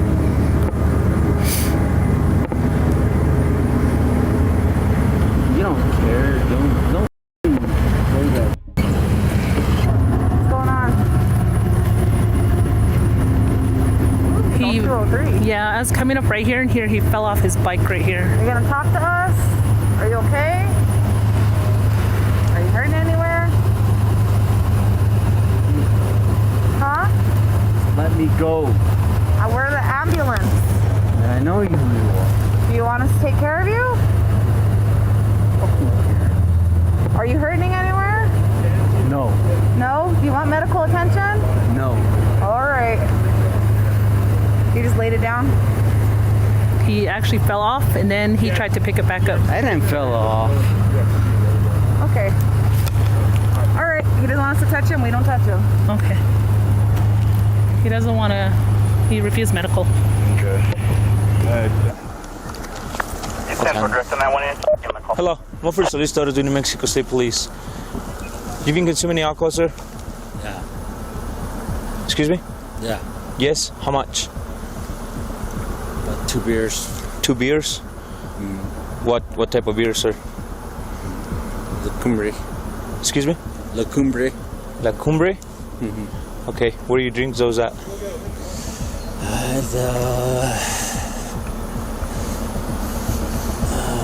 Keep your hands in the pocket for me.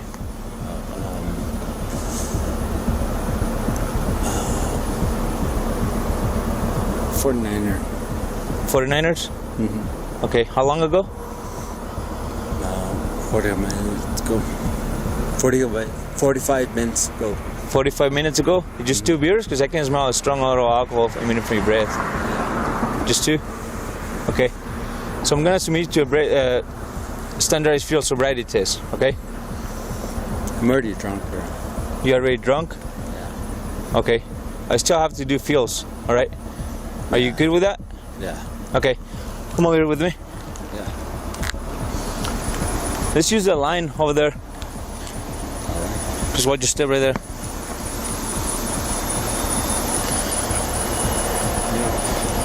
I refuse. Excuse me? I refuse. You're refusing? Yeah. Okay. So you don't want to perform fields? You okay? No.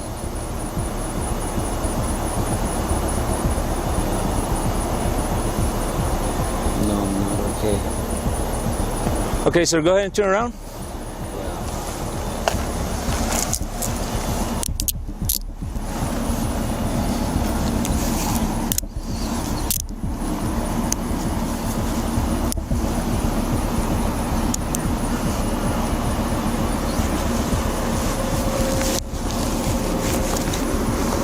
Okay, come with me. Look at my phone and my left phone. Yeah, I'm gonna pat you down. I just want to pat you down in front of my camera.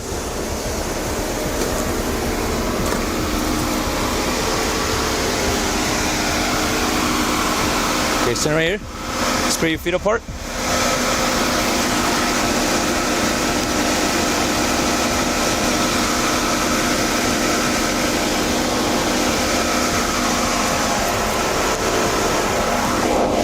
Let me move to the right. Huh? Let me move to the right so you can get it. You're fine. Just don't move. You're fine. Don't move. I don't need you to move, all right? Yeah.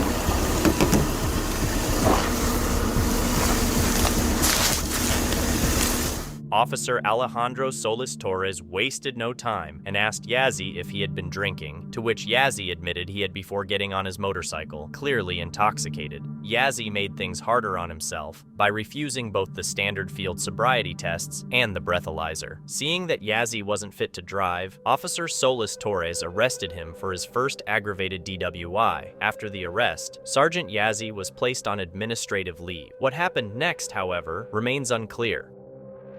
Officer Crew from the Santa Fe Police Department responded to a crash on October 23, 2021 in Santa Fe, New Mexico. A car had hit a parked vehicle, and the driver, who said he was Matt Baca, the chief counsel for the New Mexico Attorney General, appeared unusually calm, but things got suspicious when officers noticed the crash happened because the driver was swerving between lanes. Something about the situation didn't seem right.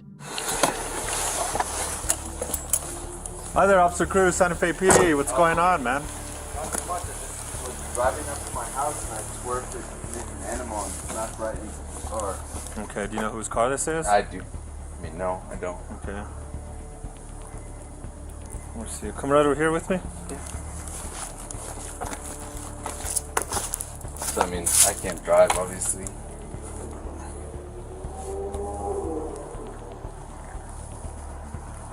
Alright, give me one moment, okay? Yeah, sure.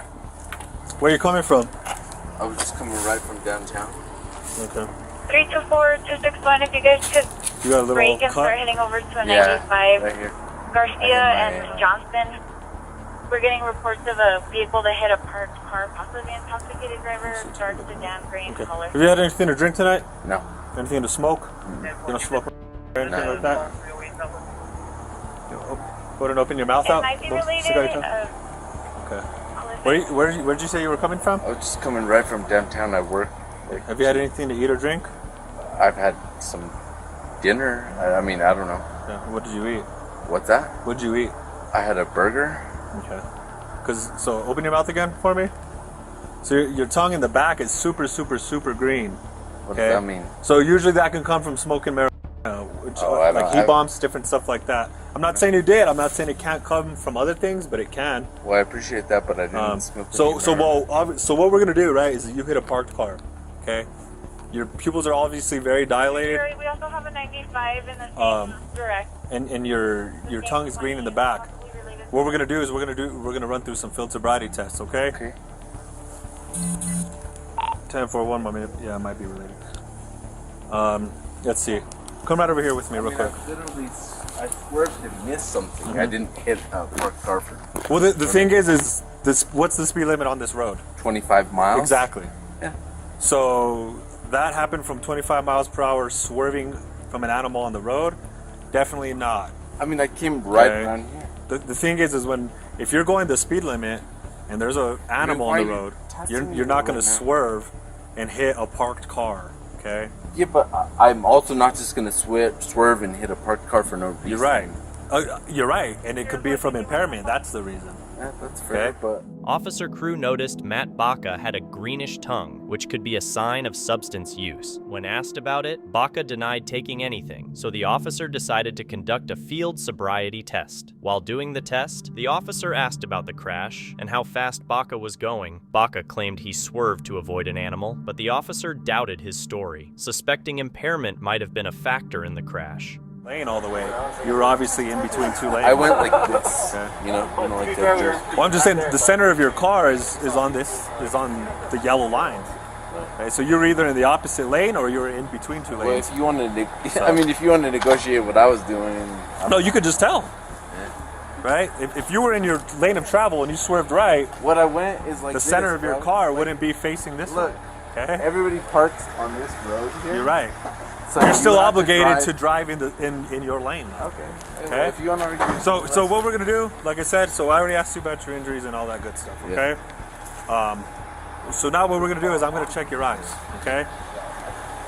So what I want you to do is stand heel to heel, toe to toe, hands down to your side for me. Okay. As I move the tip of my finger from side to side, you're gonna follow it with your eyes and your eyes only. Okay. You'll keep your head straight the entire time, body straight the entire time. If at any point I have to tell you, hey, straighten out your head, it's not a big issue by any means. Just straighten it out so we don't have to restart, okay? Gotcha. Yeah.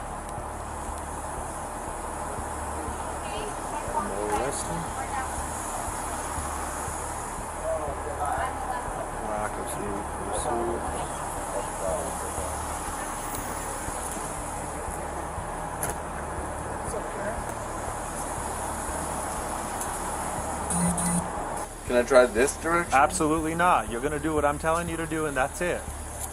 You stated you understood the instructions that you were going to do as I say and only when I tell you. My legs are wobbling, sir. Okay, and I just hit squats and deadlifts today. That leg day stuff, I'm not buying it. Get back in the position that I told you. I'm just going to take you on refusal. I'm not trying to be... Then stop talking and listen. Okay. So now look, you have this yellow line that you could refer to.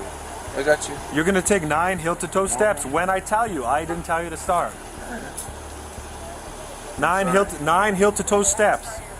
Every single step, your heel touches your toe the same way that it is right now. I got you. When you get to your 9th step, you're going to turn around in a manner that I show you during the demonstration. You'll get back on the line and take 9 more heel-to-toe steps. I am going to give you a demonstration. Watch as I do right now. I am standing just like you. When I say begin, 1, 2, 3, all the way up to 9. You keep your lead foot planted. A series of small steps to turn around. You get back on your line. 1, 2, 3, all the way back to 9. Yes, sir. You keep your hands down to your side the entire time. You look down at your feet and count each step out loud so that I can hear you. And you do not stop for any reason until you complete the test. Do you understand? Yes, sir. Any questions for me? No. So get back in that position for me before you start. That is 0. Go ahead and begin. 1, 2, 3, 4, 5, 6, 7, 8, 9. I apologize. Starts too soon. Can't maintain strong position.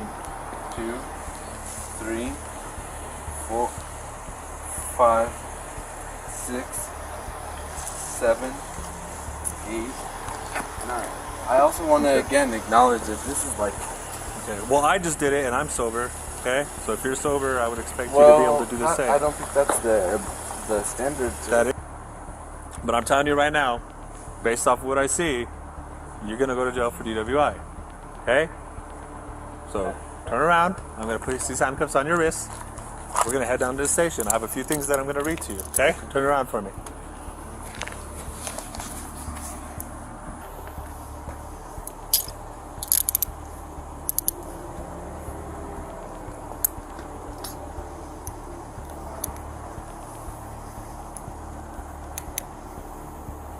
Okay, let's come right over here to the front of my vehicle.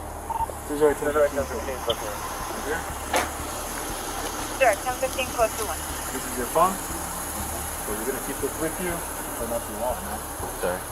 Mr. Baca kept interrupting the officer, blaming soreness from a leg workout, which seemed to irritate the officer even more. After finding cannabis and noticing the smell of alcohol on Baca's breath, the officer arrested him for DWI. When Baca refused to take a sobriety test, it resulted in automatic penalties. If you thought this case was crazy, just wait until you hear about the next one. So my girlfriend, we drunk a little bit. Okay. And she had her best friend come over. Okay. And something with her best friend, her boyfriend was going on, and my girlfriend didn't like it, so she just started tripping out about it.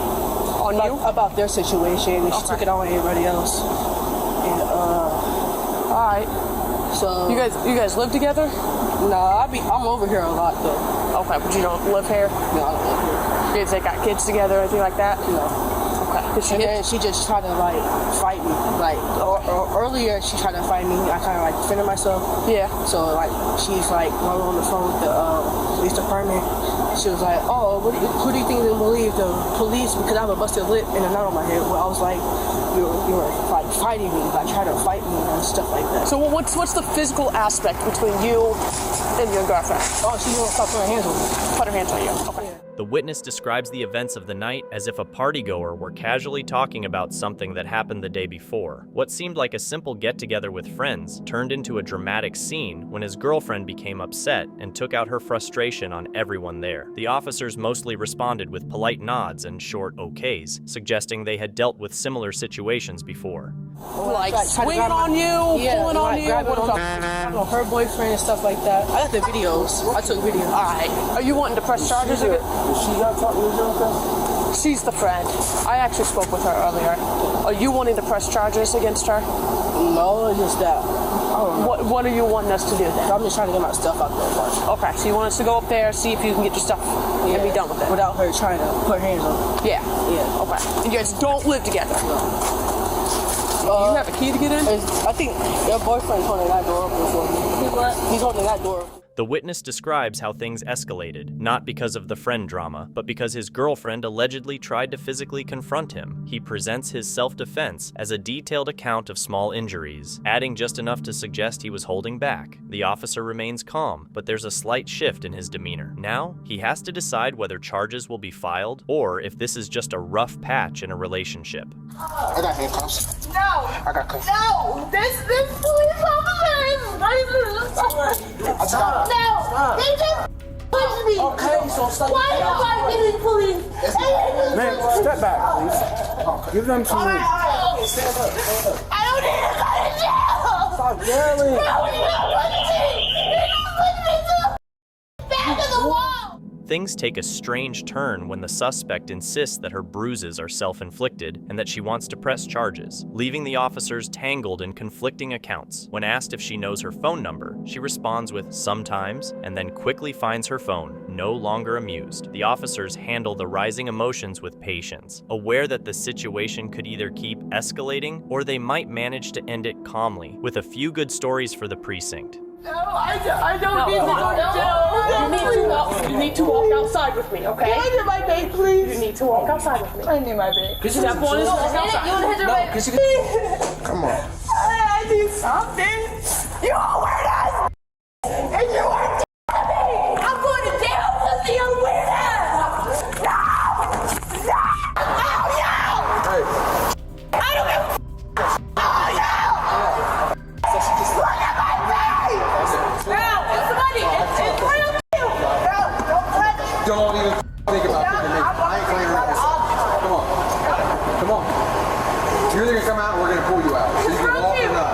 It's from you. How y'all the abuser live in my house to this day. We weren't there. Do you think the officers handled the situation well, or could they have done things differently? Officer Ryan Foyles from the Sonoma County Sheriff's Office responded to a call on July 21st, 2022. A county attorney, Robert Pittman, accused a process server named Mark Andrew of trespassing while trying to deliver court papers. Pittman claimed the process server was intruding on his property and called the police. Watch as the attorney tries to turn the situation in his favor.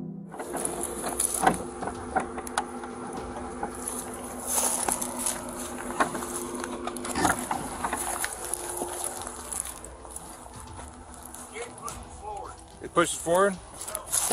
Oh, this one? Yes, sir. All right. How's it going? Good, how are you? Process server. Okay. No I problem. can give it to you to give to him. All right, let me see who there. He's one of the county councils. Oh, okay. His name's Pittman. Sheriff 1 Edward 33, code 4. Usually when they call you guys, I give you the thing and it's cleared. All right. I don't know, are they home? I don't know. It looks like they were looking at video, but... Yeah, because they got videos in the windows and stuff, so... Yep. There he is right there. Oh. Would help if you answer the door, sir.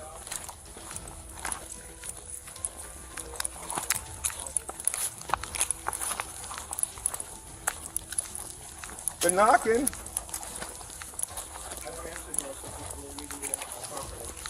I have limited exemptions for trespass under the Civil Code of Procedure. Mr. Andrew explains that process servers are exempt from certain trespassing laws, but Mr. Pittman pushes back, claiming Andrew opened his gate. Andrew stands firm, explaining the important role process servers play in lawsuits and their legal exemption from trespassing. Despite this, Pittman insists Andrew is trespassing. See how the attorney takes the situation in an unexpected direction. She opened the gate.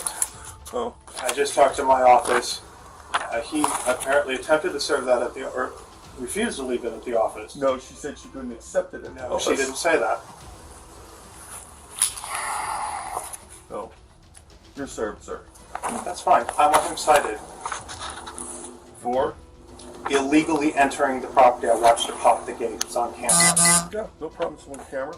And you also walked around the property. Well, A, I was in the middle of a meeting. B, again, I'm not entering or opening the door for anybody. Check with the sheriff's department. They've already, I was charged with trespassing once and not gonna hold. I'm just here to serve papers and I'm leaving now that it's done. Differently.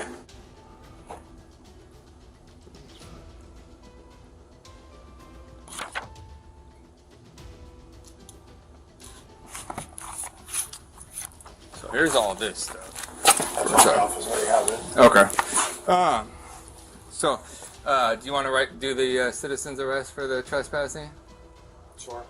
Okay. Let me go get that form for you to sign, and then we can go from Mr. Pittman keeps insisting on making a citizen's arrest, pushing the matter further. Officer Foyles responds by offering a form for Pittman to sign, making the arrest official and confirming if he really wants to go through with it. At the same time, the process server brings up past cases where similar charges were dropped. Watch how this situation wraps up. All right. And then, can I get a copy of the tape of him entering, pushing through the gate? I've seen it on camera. I don't know how to get it, so I'll see if I. Okay. Perfect. Perfect.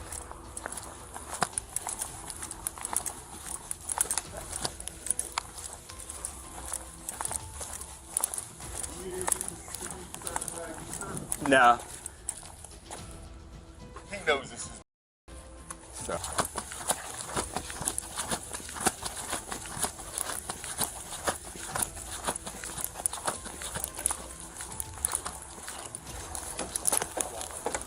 It's all right, sir. If I can just get your signature here, I'll fill in all his information. Just your signature, your phone number, address, This is just saying that you want to place him under citizen's arrest for the trespassing. And then I will fill in all his information up top. Anything we did today is trans value.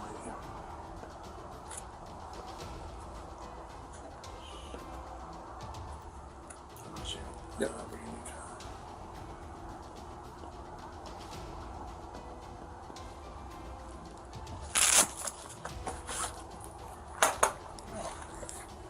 And then we're trying to pull the footage. We're having a hard time. For whatever reason, the cameras surrounding the house didn't pick up the motion. No problem. Upside down. What's your last name, sir? Pittman. Can you spell that for me? Oh, there we go. P-I-T-T-M-A. I just texted it to you. Oh, okay. 2 videos. And Robert, what's your date of birth? This number right here is a good contact number for you? Mm-hmm. Okay. Perfect. Or I can give you the office number, whatever's sensible. That's fine. And then I got all that. And how do you want me to give you these? So you just want to see timestamps on them. If you can email that, my email's right here at the bottom. Is there any way that you can email that video? Yeah, sure. Okay, perfect.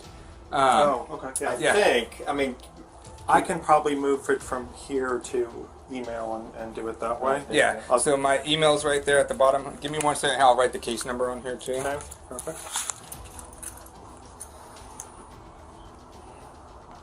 Sheriff Taylor 33. Can I get a CR, please? 10-4.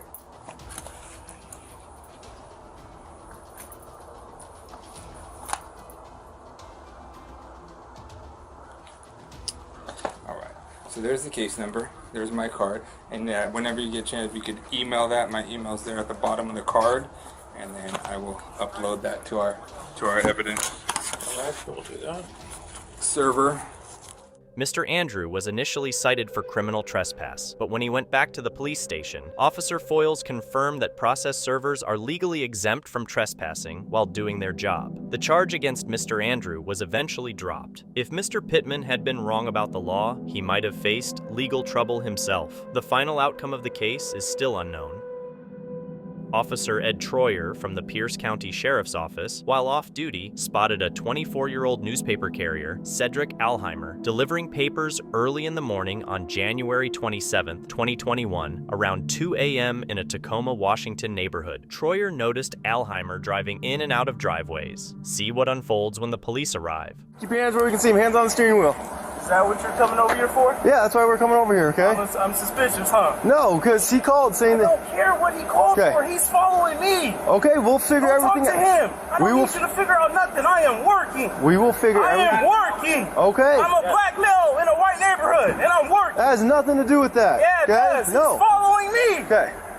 He's getting out of the way, okay? Okay, he's still following me. We will figure that out. Yeah, get away from me. I don't care how many cops show up. He's following me.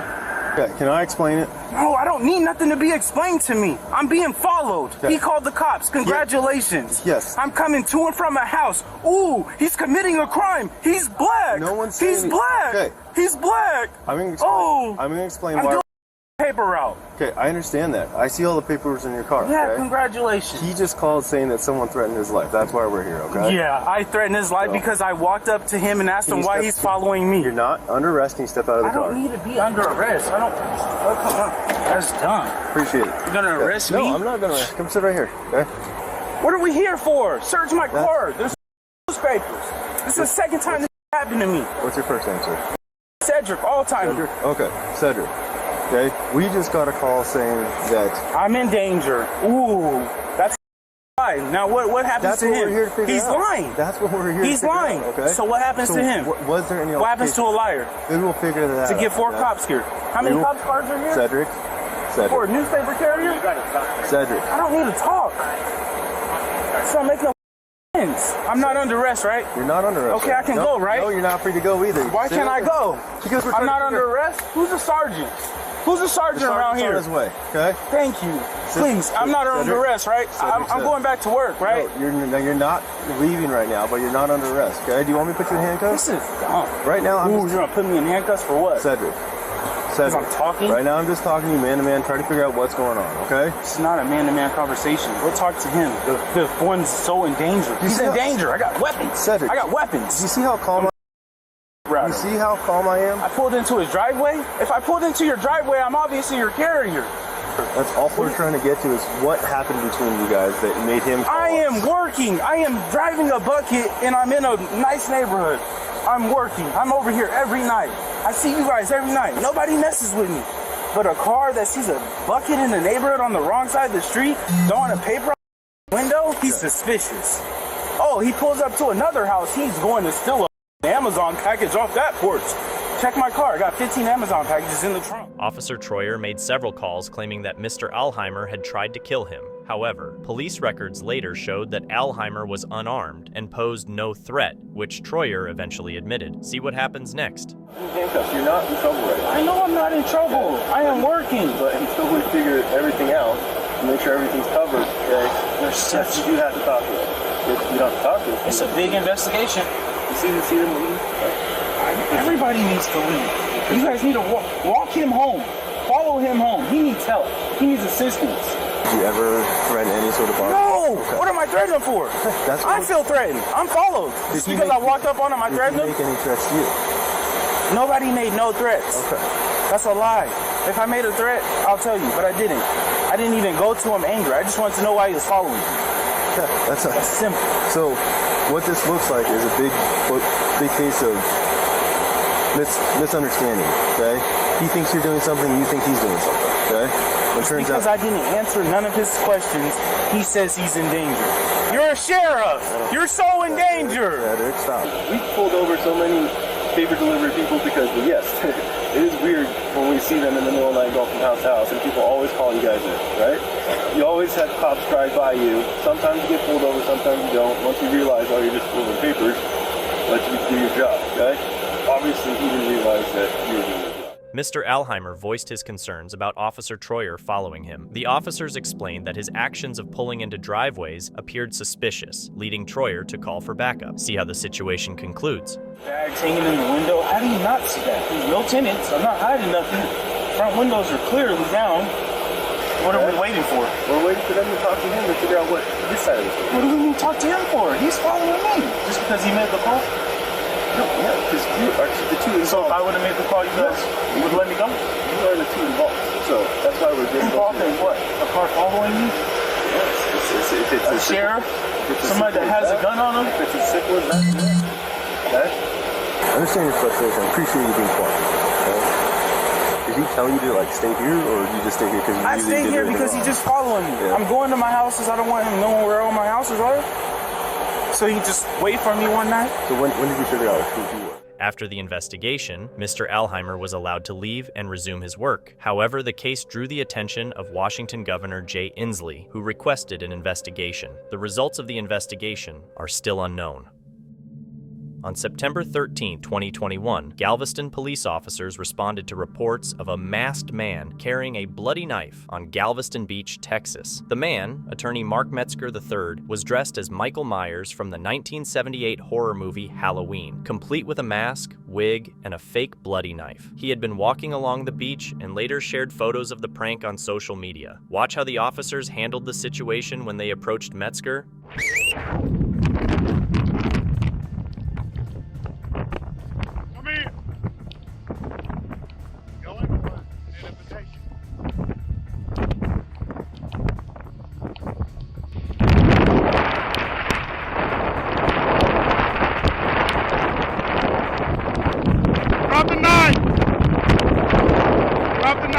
Walk that way.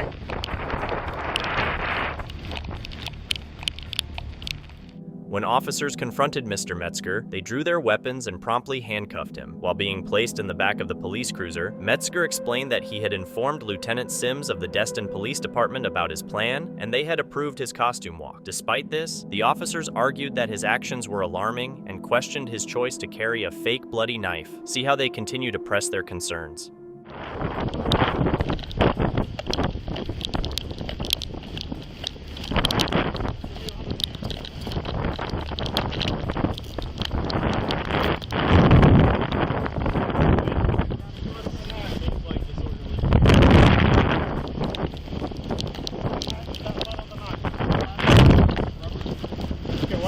It's a toy prop. I know. So what you doing? I did this here. I'm either surfing close to Halloween. You know, I do it every year. Yes, sir. It's back where the pocket is. Sign my, I got my business cards in my front left pocket. It's faster. Yeah, we can't make this go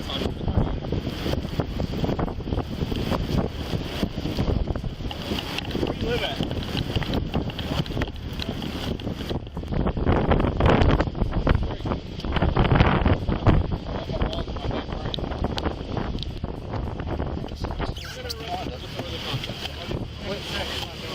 I didn't do anything wrong, guys. I cleared it with your own people.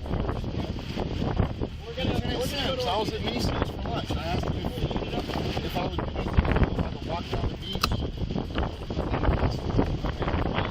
Give me a second. Hold on. The thing about a disorderly conduct is, for some people it might not be alarming, but for others it is. And when people start calling in and they are alarmed.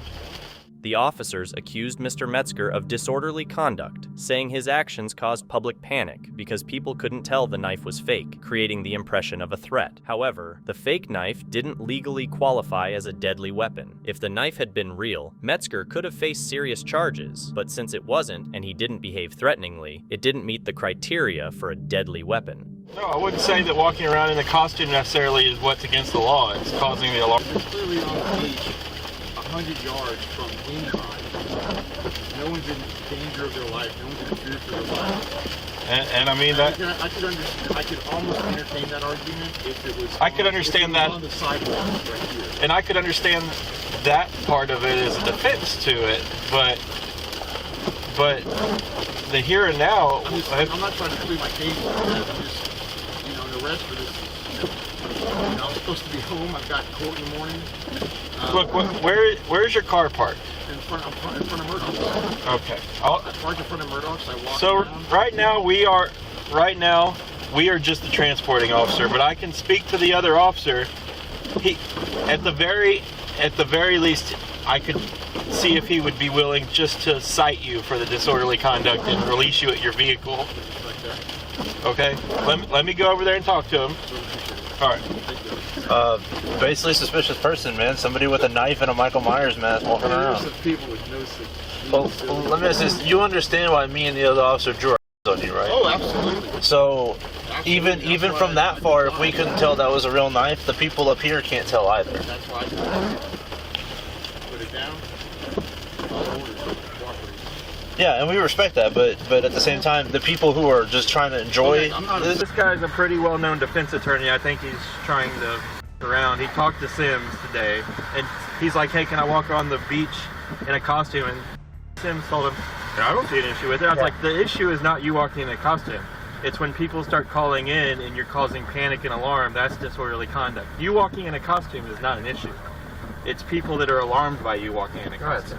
I think we are going to cite him just for the DC and release him in his vehicle. And he said, I was like, look, you can either go to jail for it or we can cite. Mr. Metzger was given a citation for disorderly conduct, but wasn't arrested. In the end, the charge was dismissed. It's unclear if the officers involved faced any consequences for their actions. This incident took place in 2019 when Trooper Donald Rummer stopped Stig for driving without license plates. Despite Stig explaining the situation, the officer attempted to escalate the matter. Hello. Hey, I'm Trooper Rummer with the State Police. I got a little microphone. Gonna record our conversation, okay? Yes, sir. The reason I'm stopping you is because you don't have any license plates on this car. Okay. Any reason for that? I'm from Dubai. It's my license plate right there. Okay, but you're not in Dubai. I'm visiting as a tourist. Well, no, you're not visiting as a tourist if you brought a car with you.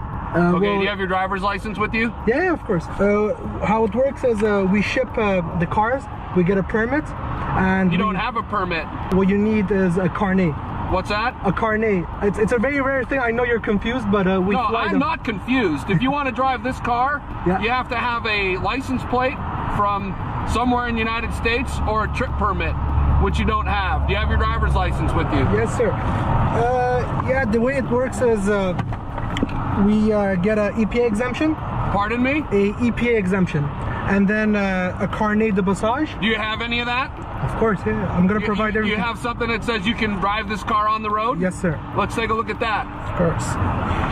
So it's gonna be a lot of documents. I'll give you one by one. I think what you're talking about is the ability to import this, and what I'm talking about is registering it. No. The officer didn't fully understand the laws about vehicle imports, which led to some confusion. Even after Stig explained and showed the required documents, the officer refused to let it go, making it necessary to put him in his place. Your driver's license with you? Yeah. I'm just trying to answer your questions. Well, it's a temporary thing. I'm visiting as a tourist. I can't hear you. It's a temporary import. It's a what? It's a temporary import. It's not a permanent thing. We fly our cars here, we do our trips, and we fly them back. That's how it works. I know it's confusing, but... No, it's not confusing. It's very simple. No, all sir, right? If you have some sort of import, that's to get it into the country. Okay? Let me see what you have that says you can drive it on the road in Oregon. You understand in a second. Pardon me?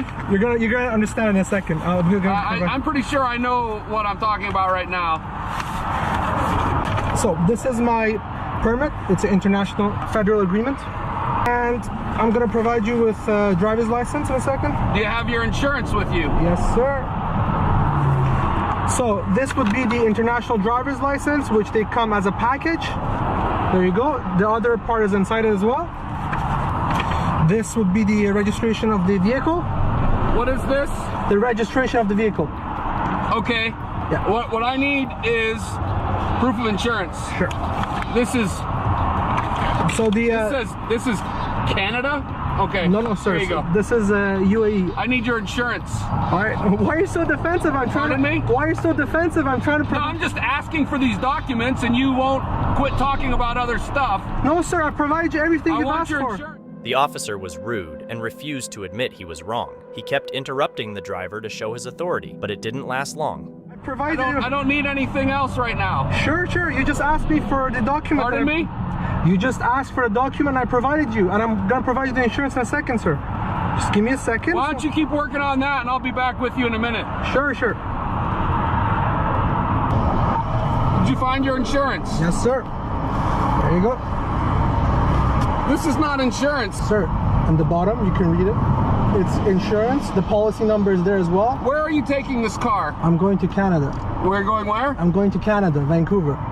Where did you import the car into? From Canada. I drove it in here. I do a road trip every 2 years. You do a what trip? Imagine you want to drive your car in Europe. What do? You ship your car there, you drive it for a month, and you ship it back. No, that's not what I do. Okay, look, you. What is your question, officer? I can answer your question. Look. Yes, sir. Here's your stuff here. You got to get a temporary permit, okay? I have another call I have to go to. Sir, be safe pulling out into traffic. It's a federal law. You don't know the law. What the?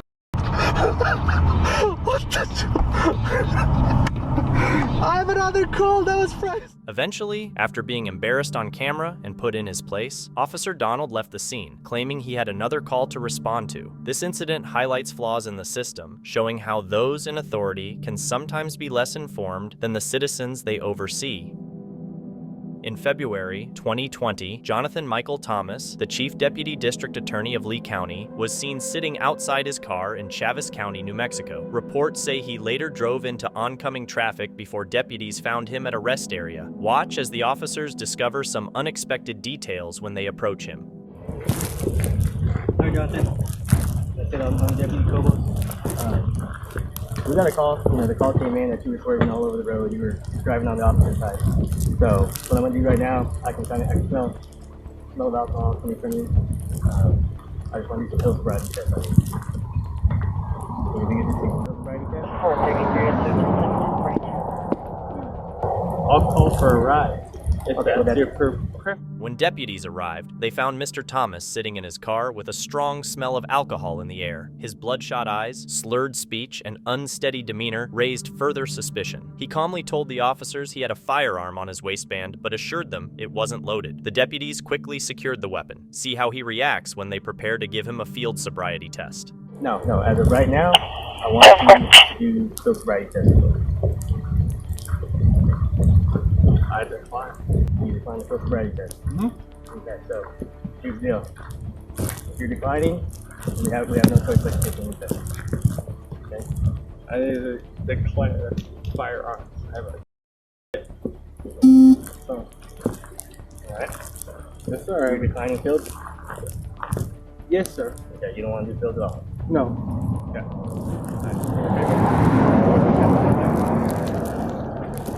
Okay. So you have a firearm on you? Yeah, it's right beside. You got it, okay? Yes, sir.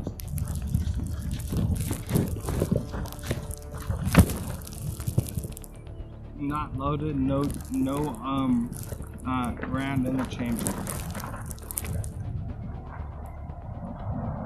16 or so.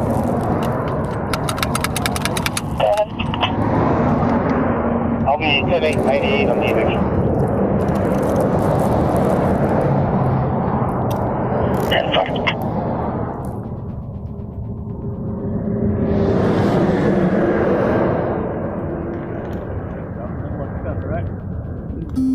You're fine. Alright. You don't have anything else on you? Left pocket. Left pocket. Yeah.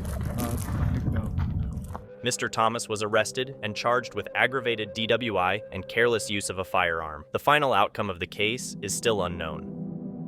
Get ready as we dive into the next case, full of yet another surprising twist. I don't answer no questions. What's that? I don't answer no questions.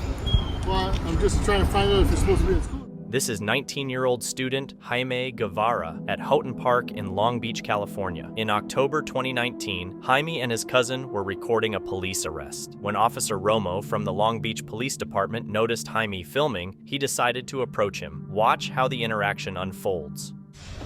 You guys go to Jordan? You guys go to Jordan? I don't answer no questions. What's that? I don't answer no questions. Well, I'm just trying to find out if you're supposed to be in school or not. You're 21? Yeah. How about you? How old are you? Don't worry about it, sir. You know what? Well, since we're by the school, yeah, I'm a little worried about because that's what we're supposed to be doing. That's fine, so sir. are you supposed to be in school right now? Nah, sir. Okay, how old are you? Doesn't matter, sir. Yes, it does matter. No, it doesn't. See, you told me he's 21. How old are you? All right, doesn't matter how old I am. Okay. Get record, fool, because he's trying. Come on over here. Oh, you got it? Recording? It's okay. Come on over. Come on. Let's go over to the, because I got to figure out how old you are, if you're supposed to be in school or not. I don't want no searches or no seizures. Well, it doesn't matter. It does matter because I didn't do nothing. Listen to me. No. School's in session. All right, I know that. Okay. You look like you're supposed to be in school. Well, I'm not. Well, then how old are you? Does it matter? Yes, it does. No, it doesn't. Yes, it does. You came over me because I'm recording you. That has nothing to do with it. You all right, look then why you? I'm telling you why. You're harassing me right now, sir. Okay, come on. Let's come on over here. Come on, let's go over here. Nah, yes, I can. Now you're assaulting me, sir. No, I'm not. No, I'm not. Let's walk over here. According to the Constitution, citizens have the right to film and aren't required to give their name to the police. Officer Romo tells Mr. Guevara he could get in trouble for hanging around because he looks young and is a student. Romo is about to take action based on Guevara's appearance and backpack. Okay. It has nothing to do with him videotaping. That's his right to do so. Yeah, so why he's coming over here telling me how old I am? I didn't even do nothing. Because you look young, and I want to make I'm sure not you're young. supposed to be in school. I'm Well, not how young. old are you? I'm just making sure y'all don't do nothing. That's fine. We're not. How old are you then? I'm old. See? I'm I old. don't know. You got ID to prove it? I do have idea, but Okay, I'm let not me gonna show see. you. I didn't do no. All right. Come on. I ain't do no crime. No. I know, but until I find out you're not supposed to be in school. One whole thing. Listen. All right, I'm 19 there. Okay, where's your ID? I don't have ID. I don't gotta provide ID if I ain't do no crime. Is that right or not? No. No, it isn't. I'm not. It's not. Listen, No. if you Can I have your name and your badge number? It's right there. And your badge number? It's 5641. Your name, badge number? 5377. All right. Now, what is your name? I don't have to I just provide. asked you. Listen, I I understand. don't have to provide name. I didn't do nothing wrong. In your opinion, you didn't. In our opinion, you did. Like what? Okay. Saying First not. of all- no, there's Saying a thing not called- what? You're gonna let me finish. You're gonna interrupt me. I don't know, cause you're. Okay. Well, You're I can't answer your question. He if you came up to interrupt me Yes. for no reason. No, I had a reason. What was the You reason? look kind of young. You I'm look not like you're supposed young. to- I don't I'm about know to go that. to You look- work. Okay. Well, then, can you prove it? You're not No, young? because then you're trying to go run me in your system. Like, What does that matter? I just want to make sure you're old enough. I am old. I told you already. Okay, I'm 19. What's your name? I don't have to tell you my name. I don't have to tell you my name, sir. You know that. I didn't do you nothing do? wrong. Okay. Let me explain something to you. You can explain everything you want, sir. We can do this real quick. You have a body cam on? No, you guys don't. No. You see, now it's more sketchy now. You see, I don't want to. You have your video. You just grabbed me and took me over here. Yeah. You know what? I'm trying to get you over to my car. I don't want you. We're fine right here talking. Then just show me your ID or I don't gotta show you no ID. Yeah, you do. For what? For what crime? I just explained to you. I'm not. I just told you. He told you he's 21. The crime of daytime loitering. You with them. No, I'm with you. I'm doing what did I do? Daytime loitering. Okay? Oh, daytime loitering. Yeah. Wow. Juveniles, daytime loitering. So I got to figure out that you're not. That's right. How are we loitering? Do you know what loitering is? If you're supposed to be in school? We are not in school. Well, I don't know that. So all you have to do is prove that to me then. No, I told you I'm 19. I don't got to prove you. He told you he's 21. Why are you telling him to go prove something? Because he's not being sketchy like you. I'm not. I was recording. You come up, you post up a Modelo. If you would have told me, hey, I'm 19 right away, nah, I might have said I don't gotta tell you nothing. It's my rights. Okay. Listen to me. I'm gonna call another unit now. You can call They're gonna take you to the school now. What school? Jordan. I don't go to Jordan. Well, I don't know that. Well, I don't go to Jordan. Well, that's where you're gonna end up going unless you show me how old you are. All right, now if I complain, y'all. Huh? I'll complain y'all for harassing me. You can. All right, and I will. But they're gonna come and take you anyway until That's you fine. ID yourself. I don't gotta ID myself. Okay. What is your issue with the police? I ain't had no issue. You came up to me showing Modelo. Okay, like, what was up with that? I didn't come up to you. You went like this. You went like that. Well, you didn't do that? I did. All right, then. So you know what's what? the point? Because you're videotaping, so I want to make sure you see the beer too that they were drinking. It's not funny, though. Nobody's like, it's not funny. I didn't say it was funny. And you'll come here harassing me, grabbing me. I'm not harassing you. You are harassing me. You came over here to tell me how old I was and do I go to school. I told you, and I asked you, because you have a backpack? All right, so what? He has this backpack too. Yeah, but you ran away. He told me how old he was. So that's not being sketchy. You're kind of being sketchy. No, I'm not being sketchy. I'm not being sketchy. I already told you I was 19 and that's it. No, you told me. Yeah, I did tell you. I did tell you. Not till after. After you grabbed me and assaulted me, of course I'm going to tell you. I don't know what else you might do to me. What school did you go to that you think that's assault? What? So if I grab you right now, it's not assault. You see, it is assault. You see, it is assault, sir. No, going you know like that. this is not assault. Don't touch me now. Don't touch me now. I'm showing you. I'm explaining I don't want you to show me, so don't grab me. Because now you're going to assault me again.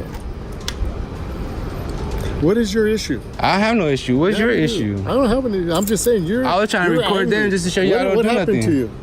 What happened to you? See, you don't answer no questions. Nope. I answer Why? no questions. That's why I'm trying to figure out what happened to you. All right, nothing's wrong with me, sir. I just came here to record. Okay. You pull up a Modelo. I was like, do that. What are we talking about? Oh, I was talking to him. You looked at me. Well, I want you to hear. Why are you not paying attention? I have pretty good hearing, dude. If you're talking, you say you have pretty good hearing, but you couldn't hear. You asked a Modelo. I asked a clarifying question. Yeah, because we were just talking about it, sir. You're having this whole thing. You want to act very smart, which I'm not saying that you're not. But in doing so, all right, sir. All you're doing is it's good. It's cool. It's cool. With a conversation. It's cool. It's fine. Oh, see, there comes our sergeant now. See? It's so fine. That's even better for you. It's fine, man. Who you go to? I go to LBCC. Now he grabbed me, tugged me. Why couldn't you tell me that? Cause you grabbed me and started tugging me. Well, you tried to come over me and try to. I was telling you to come over in my car. Yeah. How old are you? I'm 19, sir. Okay.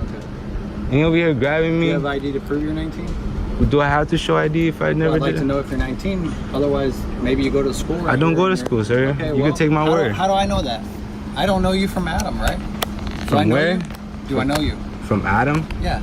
You know Adam and Eve from the Bible? Yeah. If I saw Adam standing here, would I know who he is? No, because he 2,000 years ago. What I know, God is real. That you don't go to school right here and you're just. How do you know if that's even real? Do you know that's real?